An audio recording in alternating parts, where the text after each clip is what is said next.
ಭಾರತ ಮತ್ತು ಪಾಕಿಸ್ತಾನದ ನಡುವೆ ಯುದ್ಧದ ಸನ್ನಿವೇಶ ನಿರ್ಮಾಣ ಆಗಿಬಿಟ್ಟಿದೆ. ಆದರೆ ಭಾರತ ಇಲ್ಲಿಯೂ ಕೂಡ ಯುದ್ಧವನ್ನು ಮಾಡ್ತಾ ಇಲ್ಲ. ಯುದ್ಧ ಎನ್ನುವ ಶಬ್ದನೇ ತುಂಬ ದೊಡ್ಡ ಅರ್ಥ ಕೊಡ್ತಕ್ಕಂಥ ಒಂದು ಪದ ಇರುತ್ತೆ. ಆದರೆ ಭಾರತ ಇಲ್ಲಿ ವಿಶೇಷವಾಗಿ ನಾವು ಚೆಕ್ ಮಾಡಿಕೊಂಡಾಗ ತನ್ನ ರಕ್ಷಣೆಯನ್ನು ಮಾತ್ರ ತಾನು ಮಾಡ್ಕೊಳ್ತಾ ಇದೆ, ಪ್ರತಿರೋಧವನ್ನು ಮಾತ್ರ ತೋರಿಸ್ತಾ ಇದೆ. ಭಾರತ ಎಲ್ಲಿಯೂ ಕೂಡ ದಾಳಿ ಮಾಡ್ತಾ ಇಲ್ಲ, ಪ್ರತಿರೋಧ ಅಟ್ಯಾಕ್ ಬೇರೆ, ಡಿಫೆನ್ಸ್ ಬೇರೆ.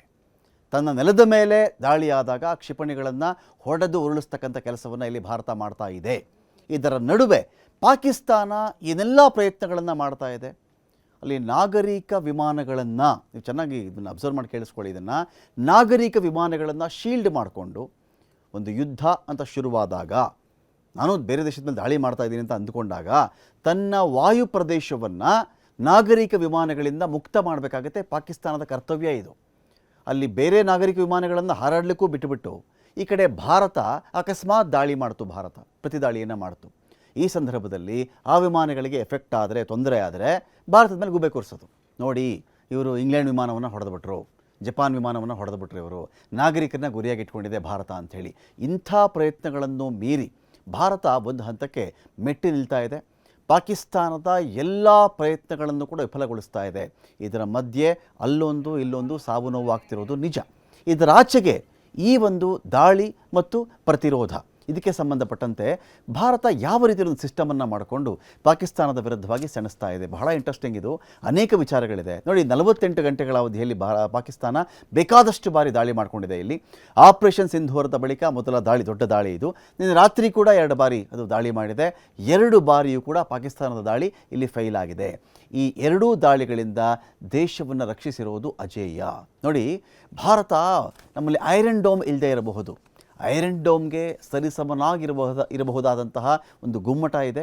ಈ ಒಂದು ಭಾರತದ ಈ ಪ್ರತಿರೋಧದ ಸಿಸ್ಟಮ್, ಈ ರಕ್ಷಣಾ ವ್ಯೂಹ, ಈ ಚಕ್ರವ್ಯೂಹ ಇದೆಯಲ್ಲ, ಭಾರತ ಪಾಕಿಸ್ತಾನಕ್ಕೆ ಒಂದು ಚಕ್ರವ್ಯೂಹವನ್ನು ಹೆಣೆದಿದೆಯಲ್ಲ, ಇದು ಯಾವ ಥರ ಚಕ್ರವ್ಯೂಹ ಇದೆ, ಇದು ನಮ್ಮನ್ನು ಯಾವುದಿಲ್ಲಿ ಕಾಪಾಡ್ತಾ ಇರೋದು ಅಂತ ಬಂದಾಗ ಬೇಕಾದಷ್ಟು ವಿಷಯ ಇದೆ ಇಲ್ಲಿ.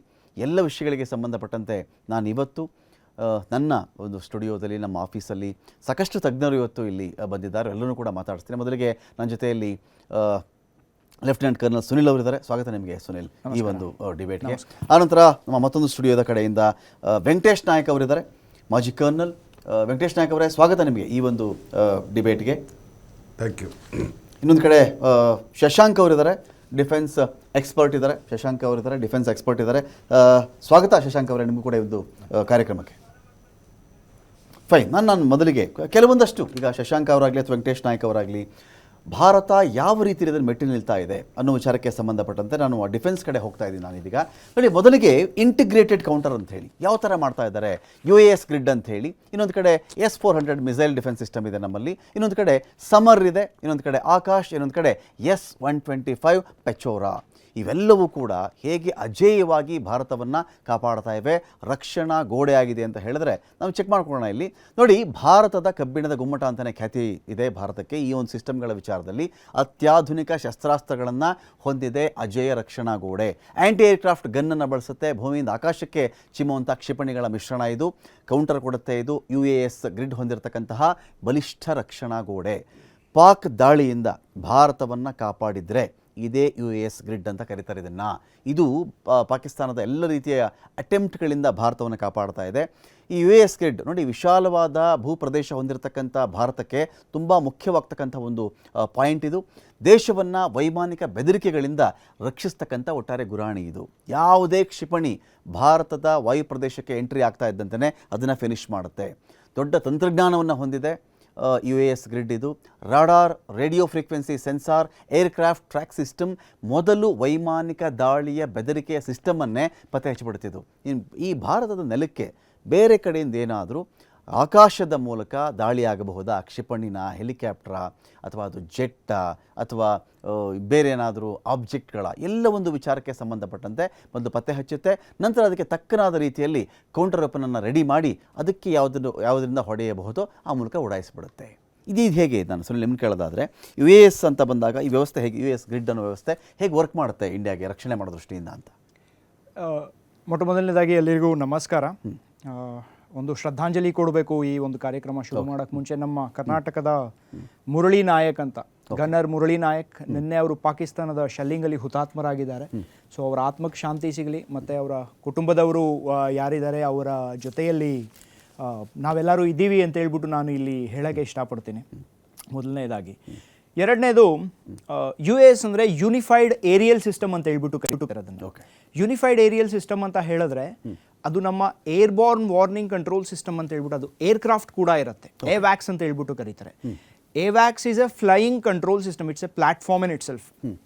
ರಡಾರ್ಸ್ ಇರುತ್ತೆ ಅದರಲ್ಲಿ, regularly surveillance, long range surveillance, ಯಾಕಂದರೆ ಅದು ತುಂಬ ಆಲ್ಟಿಟ್ಯೂಡಲ್ಲಿ, it's a protected aircraft, it's a system in itself. ಆ ಸಿಸ್ಟಮ್ ಯಾವಾಗಲೂ ಅದು ಒಂಥರ ಒಂದು ನೆಟ್ವರ್ಕ್, ಒಂದು AWACS ಹಾರ್ತಿದೆ ಅಂತ ಹೇಳಿದ್ರೆ ಅದರ ಜೊತೆಯಲ್ಲಿ ತುಂಬ ಫೈಟರ್ಸ್ ಕನೆಕ್ಟ್ ಆಗಿರುತ್ತೆ. ಫೈಟರ್ ಜೆಟ್ಸ್ ಆಗ್ಬೋದು, ಟ್ರಾನ್ಸ್ಪೋರ್ಟ್ ಏರ್ಕ್ರಾಫ್ಟ್ ಜನರಲಿ ಅದನ್ನು AWACSಗೆ ಕನೆಕ್ಟ್ ಮಾಡಲ್ಲ, ಬಟ್ ನಮ್ಮ UAVs ಕೂಡ ಅದರಲ್ಲಿ ಕಂಟ್ರೋಲ್ ಆಗುತ್ತೆ.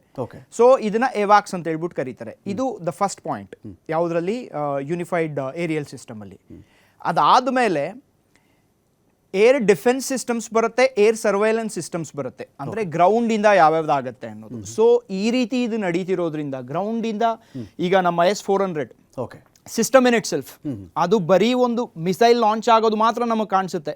ಆದರೆ ಅದ್ರ ಒಳಗಡೆ ನಾವು ನೋಡಿದಾಗ ಒಂದು ಕಂಟ್ರೋಲ್ ರೂಮ್ ಇರುತ್ತೆ. ಆ ಕಂಟ್ರೋಲ್ ರೂಮ್ ಒಳಗಡೆ ನೋಡಿದ್ರೆ ನೀವು ನೋಡ್ತೀರಾ 650 ಕಿಲೋಮೀಟರ್ ಅದರದು ರೇಂಜ್ ಇರುತ್ತೆ. ಅಂದರೆ ಈಗ ನಾನು ಅದನ್ನ ಅಂಬಾಲಾಲಿ ನಿಲ್ಲಿಸ್ಬಿಟ್ರೆ ಅದು ಈ ಕಡೆ ಪೂರ್ತಿ ಪಾಕಿಸ್ತಾನನೂ ಸರ್ವೈಲೆನ್ಸ್ ಮಾಡುತ್ತೆ, ಈ ಕಡೆ ಪೂರ್ತಿ ಚೈನಾನು ಸರ್ವೈಲೆನ್ಸ್ ಮಾಡ್ತಾ ಇರುತ್ತೆ. ರೇಡಿಯಸ್ ತರ ತಗೊಳ್ತದೆ. ಒಂದು ರೇಡಿಯಸ್ 650 ಮೀಟರ್ಸ್ ಅಂತ ಹೇಳ್ಬಿಟ್ಟು ನಾವು ಮಾಡಿದ್ರೆ ಅಲ್ಲಿ ಯಾವುದೇ ಸಣ್ಣದಾಗಿ ಯಾವುದೇ ಮಿಸೈಲ್ ಅಲ್ಲಿಂದ ಲಾಂಚ್ ಆಯಿತು ಅಂತ ಹೇಳಿದ್ರು ಏರ್ಬೋರ್ನ್ ವಾರ್ನಿಂಗ್ ನಮ್ಮ S-400 ಅಷ್ಟು ಲಾಂಗ್ ರೇಂಜ್ ಇರುತ್ತೆ.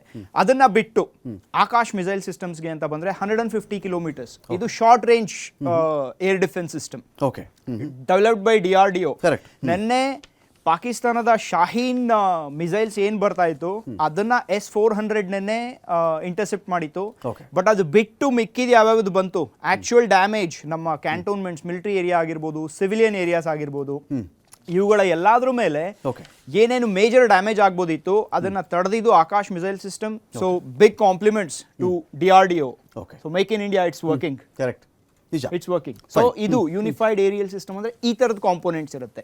ಯೂನಿಫೈಡ್ ಆಗಿ ಇದು ಒಂದು ಅಟ್ಯಾಕ್ ಏನ್ ಬರುತ್ತೆ, ಏರಿಯಲ್ ಅಟ್ಯಾಕ್ಸ್, ಅದು ಯಾವ್ದು ಬೇಕಾದ್ರೂ ಆಗಿರ್ಬೋದು, ಅದನ್ನ ಇಂಟರ್ಸೆಪ್ಟ್ ಮಾಡುತ್ತೆ, including ballistic missiles. Because Pakistan ನೆನ್ನೆ ಬ್ಯಾಲಿಸ್ಟಿಕ್ ಮಿಸೈಲ್ಸ್ ಕೂಡ ಫೈರ್ ಮಾಡಿತ್ತು. ಇದ್ರ ಬಗ್ಗೆ ನಾನು ಮಾತಾಡ್ತೀನಿ. ಡ್ರೋನ್ಸ್ ಫಸ್ಟ್ ಕಳಿಸಿ ರಡಾರ್ನ ಸ್ಯಾಚುರೇಟ್ ಮಾಡಕ್ಕೆ ಟ್ರೈ ಮಾಡಿ, ಅದಾದ್ಮೇಲೆ ಅವರು ಅದರ ಹಿಂದೆ ಮಿಸೈಲ್ಸ್ ನ ಬಿಟ್ರು. ಅದನ್ನ ಸ್ವಾರ್ಮಿಂಗ್ ಅಂತ ಕರೀತಾರೆ. It's A technology in itself, very interesting technology. ಅದ್ರ ಬಗ್ಗೆ ಮಾತಾಡೋಣ. ಫೈನ್. ಇದೀಗ ನಾನು ಶಶಾಂಕ್ ಅವ್ರನ್ನ ಕೇಳಿಬಿಡ್ತೀನಿ. ಶಶಾಂಕ್ ಅವರೇ, ಈ ಒಂದು ಸಿಸ್ಟಮ್ ಈಗ UAS ಅಂತ ಬಂದಾಗ ಗ್ರಿಡ್ಗೆ ಸಂಬಂಧಪಟ್ಟಂತೆ ಏನು ಹೇಳಿಕ್ಕೆ ಬಯಸ್ತೀರಿ? ಯಾವ ಥರ ವರ್ಕ್ ಆಗುತ್ತೆ ಇದು ಅಂತ ಹೇಳಿ? ಅಂದರೆ ಇದು ಒಂದು ದೊಡ್ಡ ರಕ್ಷಾ ಕವಚ ಆಗಿದೆ ಭಾರತ ದೇಶಕ್ಕೆ. ಇದನ್ನ ಭೇದಿಸಿ ಒಳಗಡೆ ಬರಲಿಕ್ಕೆ ಅಸಾಧ್ಯ. ಯಾಕಂದರೆ ಈ ಡಿಫೆನ್ಸ್ ಸಿಸ್ಟಮ್ ಏನಿದೆ ಇದು ಸರ್ಫೇಸ್ ಟು ಏರ್ ಏನೇ ಲಾಂಚ್ ಆದ್ರೂ ಇದು ಹೊಡೆದು ಬಿಸಾಕುತ್ತೆ. ಆ್ಯಂಡ್ ಮೋರ್ ಓವರ್ ಇದು ಇವ್ರು ಹೇಳ್ದಂಗೆ, ಈ ಮೊದಲು ಮಾತಾಡ್ದಂಗೆ ಇದ್ರದ್ದು ಹಿಂದೆನೇ ಒಂದು ರೇಡಿಯಸ್ ಇರುತ್ತೆ. ಹತ್ರ 650 to 700 ಕಿಲೋಮೀಟರ್ಸ್ ರೇಡಿಯಸ್ ಏನಿದು ಸರ್ಚ್ ಮಾಡುತ್ತೆ. ಅಂದ್ರೆ ಶತ್ರು ದೇಶ ಯಾವಾಗ ಅಲ್ಲಿಂದ ಲಾಂಚ್ ಮಾಡುತ್ತೆ, ಏನಾದ್ರೂ ಒಂದು ಮಿಸೈಲ್ ಲಾಂಚ್ ಮಾಡಿದಾಗ ಇಮಿಡಿಯೇಟ್ ಆಗಿ ಡಿಟೆಕ್ಟ್ ಮಾಡಿ ಅದನ್ನ ಹುಡುಕಿ ಹೆಕ್ಕಿ ಹೊಡೆಯುವಂತ ಕೆಪಾಸಿಟಿ US ಇದಕ್ಕಿದೆ. ಸೊ ಇದು ಸಖತ್ತು. ಇದು ಏನು ಹೇಳ್ಬೇಕಂದ್ರೆ ಇದೊಂದು ದೊಡ್ಡ ರಕ್ಷಣಾ ಕವಚ. ಈಗ ಇದು ಸುದರ್ಶನ ಚಕ್ರ ಅಂತ ಏನು ಹೆಸರು ಕೊಡ್ತಿದ್ದಾರೆ S-400ಗೆ. ಸೊ ಅದೇ ರೀತಿ ನಮ್ಮ ಡಿಫೆನ್ಸ್ ಸಿಸ್ಟಮ್ ಏನಿದೆ, aerial anti missile defence system, that plays a major role. ಯಾಕಂದ್ರೆ ಈ ಹಿಂದೆ ನಾವು ರಷ್ಯಾ ಮತ್ತೆ ಯುಕ್ರೇನ್ ವಾರ್ ಆದಂತ ಸಂದರ್ಭದಲ್ಲಿ ಇವೇ ಆ ದೇಶಗಳಿಗೆ ಒಂದು ಬೆನ್ನೆಲುಬಾಗಿ ನಿಂತಿರತಕ್ಕಂಥ. ಆಮೇಲೆ ಇದನ್ನ ಕಣ್ಣು ತಪ್ಪಿಸಿ ಹೋಗೋವಂಥ ಸಿಸ್ಟಮ್ ಕೂಡ ಭಾರತ ದೇಶದ ಬಳಿ ಇದೆ. ಯಾಕಂದ್ರೆ ಆ ರೆಡಾರ್ಗೆ ಸಿಗ್ದಿರಾ ನಮ್ಮ ಮಿಸೈಲ್ಸ್ ನಾವೇನು ಲಾಂಚ್ ಮಾಡ್ತೀವಿ, ಆ ಚೈನೀಸ್ ರೆಡಾರ್ಗೆ ಸಿಗ್ದಿರಾ ಹೋಗೋವಂಥ ಮಿಸೈಲ್ಸ್ ಕೂಡ ಈಗಾಗಲೇ ನಾವು ಪ್ರೂವ್ ಮಾಡಿದೀವಿ. ನಮ್ಮ ಉದ್ದೇಶ ಇರೋದು ಒಂದೇ, ಮೇಡ್ ಇನ್ ಇಂಡಿಯಾ ಪ್ರಾಡಕ್ಟ್ಸ್ ಏನಿದೆ ಈಗಾಗಲೇ ಪ್ರಪಂಚಕ್ಕೆ ಗೊತ್ತಾಗ್ತಾ ಇದೆ ಭಾರತ ದೇಶ ಎಷ್ಟು ಬಲಿಷ್ಠವಾಗಿದೆ. ಭಾರತ ದೇಶದ ಬತ್ತಳಿಕೆಯಲ್ಲಿ ಏನೇನಿದೆ, ಟೆಕ್ನಾಲಜಿ, ಟೆಕ್ನಿಕಾಲಿಟಿ, ಭಾರತ ತುಂಬಾ ಹೈ ಲೆವೆಲ್ ಇದೆ. ಅಂಡ್ ಮೋರ್ ಓವರ್ DRDO ಬಗ್ಗೆ ನಾವು ಹೇಳಲೇಬೇಕು. ಯಾವುದೇ ಆಪರೇಷನ್ಸ್ ಆಗಲಿ ಏನೇ ಆಗಲಿ, DRDO is playing a major role. Okay, big fight ವಿಶೇಷ ನಾನು ಮತ್ತೆ ಮುಂದುವರಿಸ್ತಾ ಇದ್ದೀನಿ. ವೆಂಕಟೇಶ್ ನಾಯಕ್ ಅವರಿಗೆ ಕೇಳಲಿಕ್ಕಿತ್ತು. ವೆಂಕಟೇಶ್ ನಾಯಕ್ ಅವರೇ, ಭಾರತ ಇಡೀ ಜಗತ್ತಿನ ಮುಂದೆ ಮತ್ತೆ ಹೇಳ್ತಾ ಇದೆ, ನನ್ನ ರಕ್ಷಣೆ ಮಾಡ್ಕೊಳ್ತಾ ಇದ್ದೀನಿ ಹೊರತು ನಾನು ಎಲ್ಲಿಯೂ ಯಾವತ್ತೂ ಯಾವುದೇ ಕಾರಣಕ್ಕೂ ಅಟ್ಯಾಕ್ ಮಾಡ್ತಾ ಇಲ್ಲ, ನಾನು ಅಟ್ಯಾಕನ್ನು ಮಾಡ್ತಕ್ಕಂಥ ಕೆಲಸವನ್ನು ನಾನು ಇಲ್ಲಿ ಮಾಡ್ತಾ ಇಲ್ಲ ಅಂತ ಹೇಳಿ ಇಡೀ ಜಗತ್ತಿಗೆ ಮತ್ತೆ ಸಾರ್ತಾ ಇದೆ. ಆದರೆ ಪಾಕಿಸ್ತಾನ ಮತ್ತೆ ಕಾಲ್ ಕೇಳ್ಕೊಂಡು ಜಗಳಕ್ಕೆ ಬರ್ತಾ ಇರ್ತಕ್ಕಂಥ ಕೆಲಸವನ್ನು ಮತ್ತೆ ಮಾಡ್ತಾನೆ ಬರ್ತಾ ಇದೆ. ಈ S-400 ಅಥವಾ ಸುದರ್ಶನ ಚಕ್ರ, ಇದುವೇ ಎಕ್ಸ್ಪ್ಲೈನ್ ಮಾಡ್ತಕ್ಕಂಥ ಟೈಮ್ ಸರ್ ಇದು. ನಾನು ಮಧ್ಯಾಹ್ನದ ಬುಲೆಟಿನಲ್ಲಿ ಒಂದು ಮಾತು ಹೇಳ್ತಾ ಇದ್ದೆ, ನಾವು ಬೆಳಿಗ್ಗೆ ಎದ್ದು ಈ S-400ಗೆ ಒಂದು ನಮಸ್ಕಾರ ಹಾಕಿ ನಮ್ಮ ಕೆಲಸ ಶುರು ಮಾಡಬೇಕು ಅಂತೇಳಿ, ಅಷ್ಟರ ಮಟ್ಟಿಗೆ ಪಾಕಿಸ್ತಾನದ ದಾಳಿಯನ್ನು S-400 ತಡೆದು ಮೆಟ್ಟಿ ನಿಂತು ಅದಕ್ಕೆ ಪ್ರತ್ಯುತ್ತರವನ್ನು ಕೊಟ್ಟಿದೆ ಅಂತೇಳಿ. S-400 ಬಗ್ಗೆ ಏನು ಹೇಳ್ತೀರಿ ಸರ್ ಅಂತ? S-400 ಸಿಸ್ಟಮ್ ನಾವು ಏನಂತಂದರೆ, we have to thank then defence minister Manohar Parrikar. Okay, Manohar Parrikar ಮತ್ತು ರಷ್ಯನ್ ಅಟ್ಯಾಚಿಯಲ್ಲಿ, ಮಿಲಿಟರಿ ಅಟ್ಯಾಚಲ್ಲಿ ಇದ್ದಂಥ ಆದಂಥ ಒಂದು coursemate major general Deepak Mehra ಅಂತಕ್ಕೊಂದು. Okay, he was also in instrumental in making, ಏನಂತಂದರೆ ಇದೆಲ್ಲ ಲೈಸನ್ ಅದೆಲ್ಲ ಎಕ್ಸರ್ಸೈಸ್ ಕ್ಯಾರಿ ಔಟ್ ಮಾಡಿದರು. ಬಟ್ ಅಮೆರಿಕ ಸಾಕಷ್ಟು ಪ್ರೆಷರ್ ಹಾಕಿದ್ರು ಇಂಡಿಯಾದ ಮೇಲೆ, you will not buy S-400 system from Russia ಅಂತಕ್ಕೊಂದು. ಬಟ್ ನಮ್ಮ ಡಿಫೆನ್ಸ್ ಸಲುವಾಗಿ ನಾವು ಆ್ಯಕ್ಷನ್ ತಗೊಂಡಿದ್ದು ಅಥವಾ ಪರ್ಚೇಸ್ ಮಾಡಿದ್ದು ಇದು ಎಷ್ಟು ಏನಪ್ಪ ಅಂದರೆ ಕ್ರಿಟಿಕಲ್ಲು, ಎಷ್ಟು ಒಳ್ಳೇದಂತಕ್ಕೊಂದು ಇವತ್ತು ನಮಗೆ ನಿನ್ನೆ ಗೊತ್ತಾಯಿತು. ನಮ್ಮ ಮಿಲಿಟ್ರಿ ಆ್ಯಕ್ಷನ್ಗೆ ಬರಬೇಕಾದ್ರೆ ಈಗ ಫಾರ್ ಎಕ್ಸಾಂಪಲ್ ಎಸ್ಟರ್ಡೇ S-400 ಮನೆ ಏನಪ್ಪ ಅಂದರೆ ತುಟಿಯಿಂದ ಬರ್ತಕ್ಕಂಥ ಮಾತು S-400 ಸುದರ್ಶನ್ ಚಕ್ರ ಏನಂತಕ್ಕೊಂದು ಇದು ನಮ್ಮನ್ನ ಎಲ್ಲ ಕಾಪಾಡಿತು. ಅಲ್ಲಿಂದ ಡೆಡ್ಲಿ ಮಿಸೈಲ್ಸ್ ಬರ್ತಕ್ಕಂಥದ್ದು ಎಲ್ಲ ಡಿಟೆಕ್ಟ್ ಆಗಿ ನ್ಯೂಟ್ರಲೈಸ್ ಆಗಿ ಡಿಸ್ಟ್ರಾಯ್ ಆಗಿದೆ. ಬಟ್ ಎರಡು ಸೈಡ್ದಿಂದ ಈಗ ಎಸ್ಕಲೇಟರಿ ಸ್ಟೆಪ್ ಯಾರು ತೊಗೊತಾರೆ, ಈಗ ನಮ್ಮದು ಏನಪ್ಪ ಅಂದರೆ ಓನ್ಲಿ ಕ್ಯಾಲಿಬ್ರೇಟೆಡ್ ಮೆಜರ್ಡ್ ಅಟ್ಯಾಕ್ಸ್ ಇದ್ದು 9 ಟೆರರ್ ಕ್ಯಾಂಪ್ಸ್ ಮೇಲೆ. Some retaliation was expected. ಅಂದರೆ ರಿಟಾಲಿಯೇಷನ್ ಅವ್ರು ಯಾವ ಥರ ಮಾಡ್ತಾರೆ ಅಂತಂದರೆ, the retaliation all along LOC, whether it is Poonch, Rajouri or Uri, ಇದು ಏನಪ್ಪ ಅಂದರೆ normal common cross border firing, sometimes intense, sometimes mild, ಇದು ಹೋಗ್ತಾ ಇರ್ತದೆ. But whenever RT shelling takes place and sporadic and heavy mortar firing takes place, that means that is called as escalation. So ನಿನ್ನೆ ಏನಂತಂದರೆ 2 AD system test ಆದಂಗೆ ಆಯಿತು. ಪಾಕಿಸ್ತಾನದ್ದು ಮತ್ತು ನಮ್ಮದು air defence system ಅವ್ರದ್ದು ಮತ್ತು ನಮ್ಮದು ಟೆಸ್ಟ್ ಆದಂಗೆ ಆಯಿತು. ಅವ್ರದ್ದು ಫೇಲ್ ಆಯಿತು, ನಮ್ಮದು ಪಾಸ್ ಆಯಿತು. ಸೊ ಏನಂತಂದರೆ ಇಲ್ಲಿ ನಿನ್ನೆ blackout all border districts of Jammu, Chandigarh, ಏನಂತಂದ್ರೆ ಅಲ್ಲೆಲ್ಲ ಬಾರ್ಡರ್ ಡಿಸ್ಟ್ರಿಕ್ಟ್ಸ್ ಏನು ಬರ್ತದೆ ಎಲ್ಲ blackout exercise. Even in Gujarat also blackout was ordered. But ಇದು ಏನಂತಂದರೆ, whatever drones, missiles or aircrafts, ಏನಂತಂದ್ರೆ anything which is in the air, ಗಾಳಿಯಲ್ಲಿ ಇರ್ತಕ್ಕಂಥ ಎಲ್ಲ ಡಾಟ್ಸ್ನ ಇದು ಕ್ಯಾಪ್ಚರ್ ಮಾಡಿ, ನ್ಯೂಟ್ರಲೈಸ್ ಮಾಡಿ, ಡಿಸ್ಟ್ರಾಯ್ ಮಾಡ್ತಕ್ಕಂಥ ಕೆಪಬಿಲಿಟಿ S-400 ಇದರ ಸಿಸ್ಟಮ್ದಲ್ಲಿದೆ. So we are protected and we are proud of this weapon system. Fine.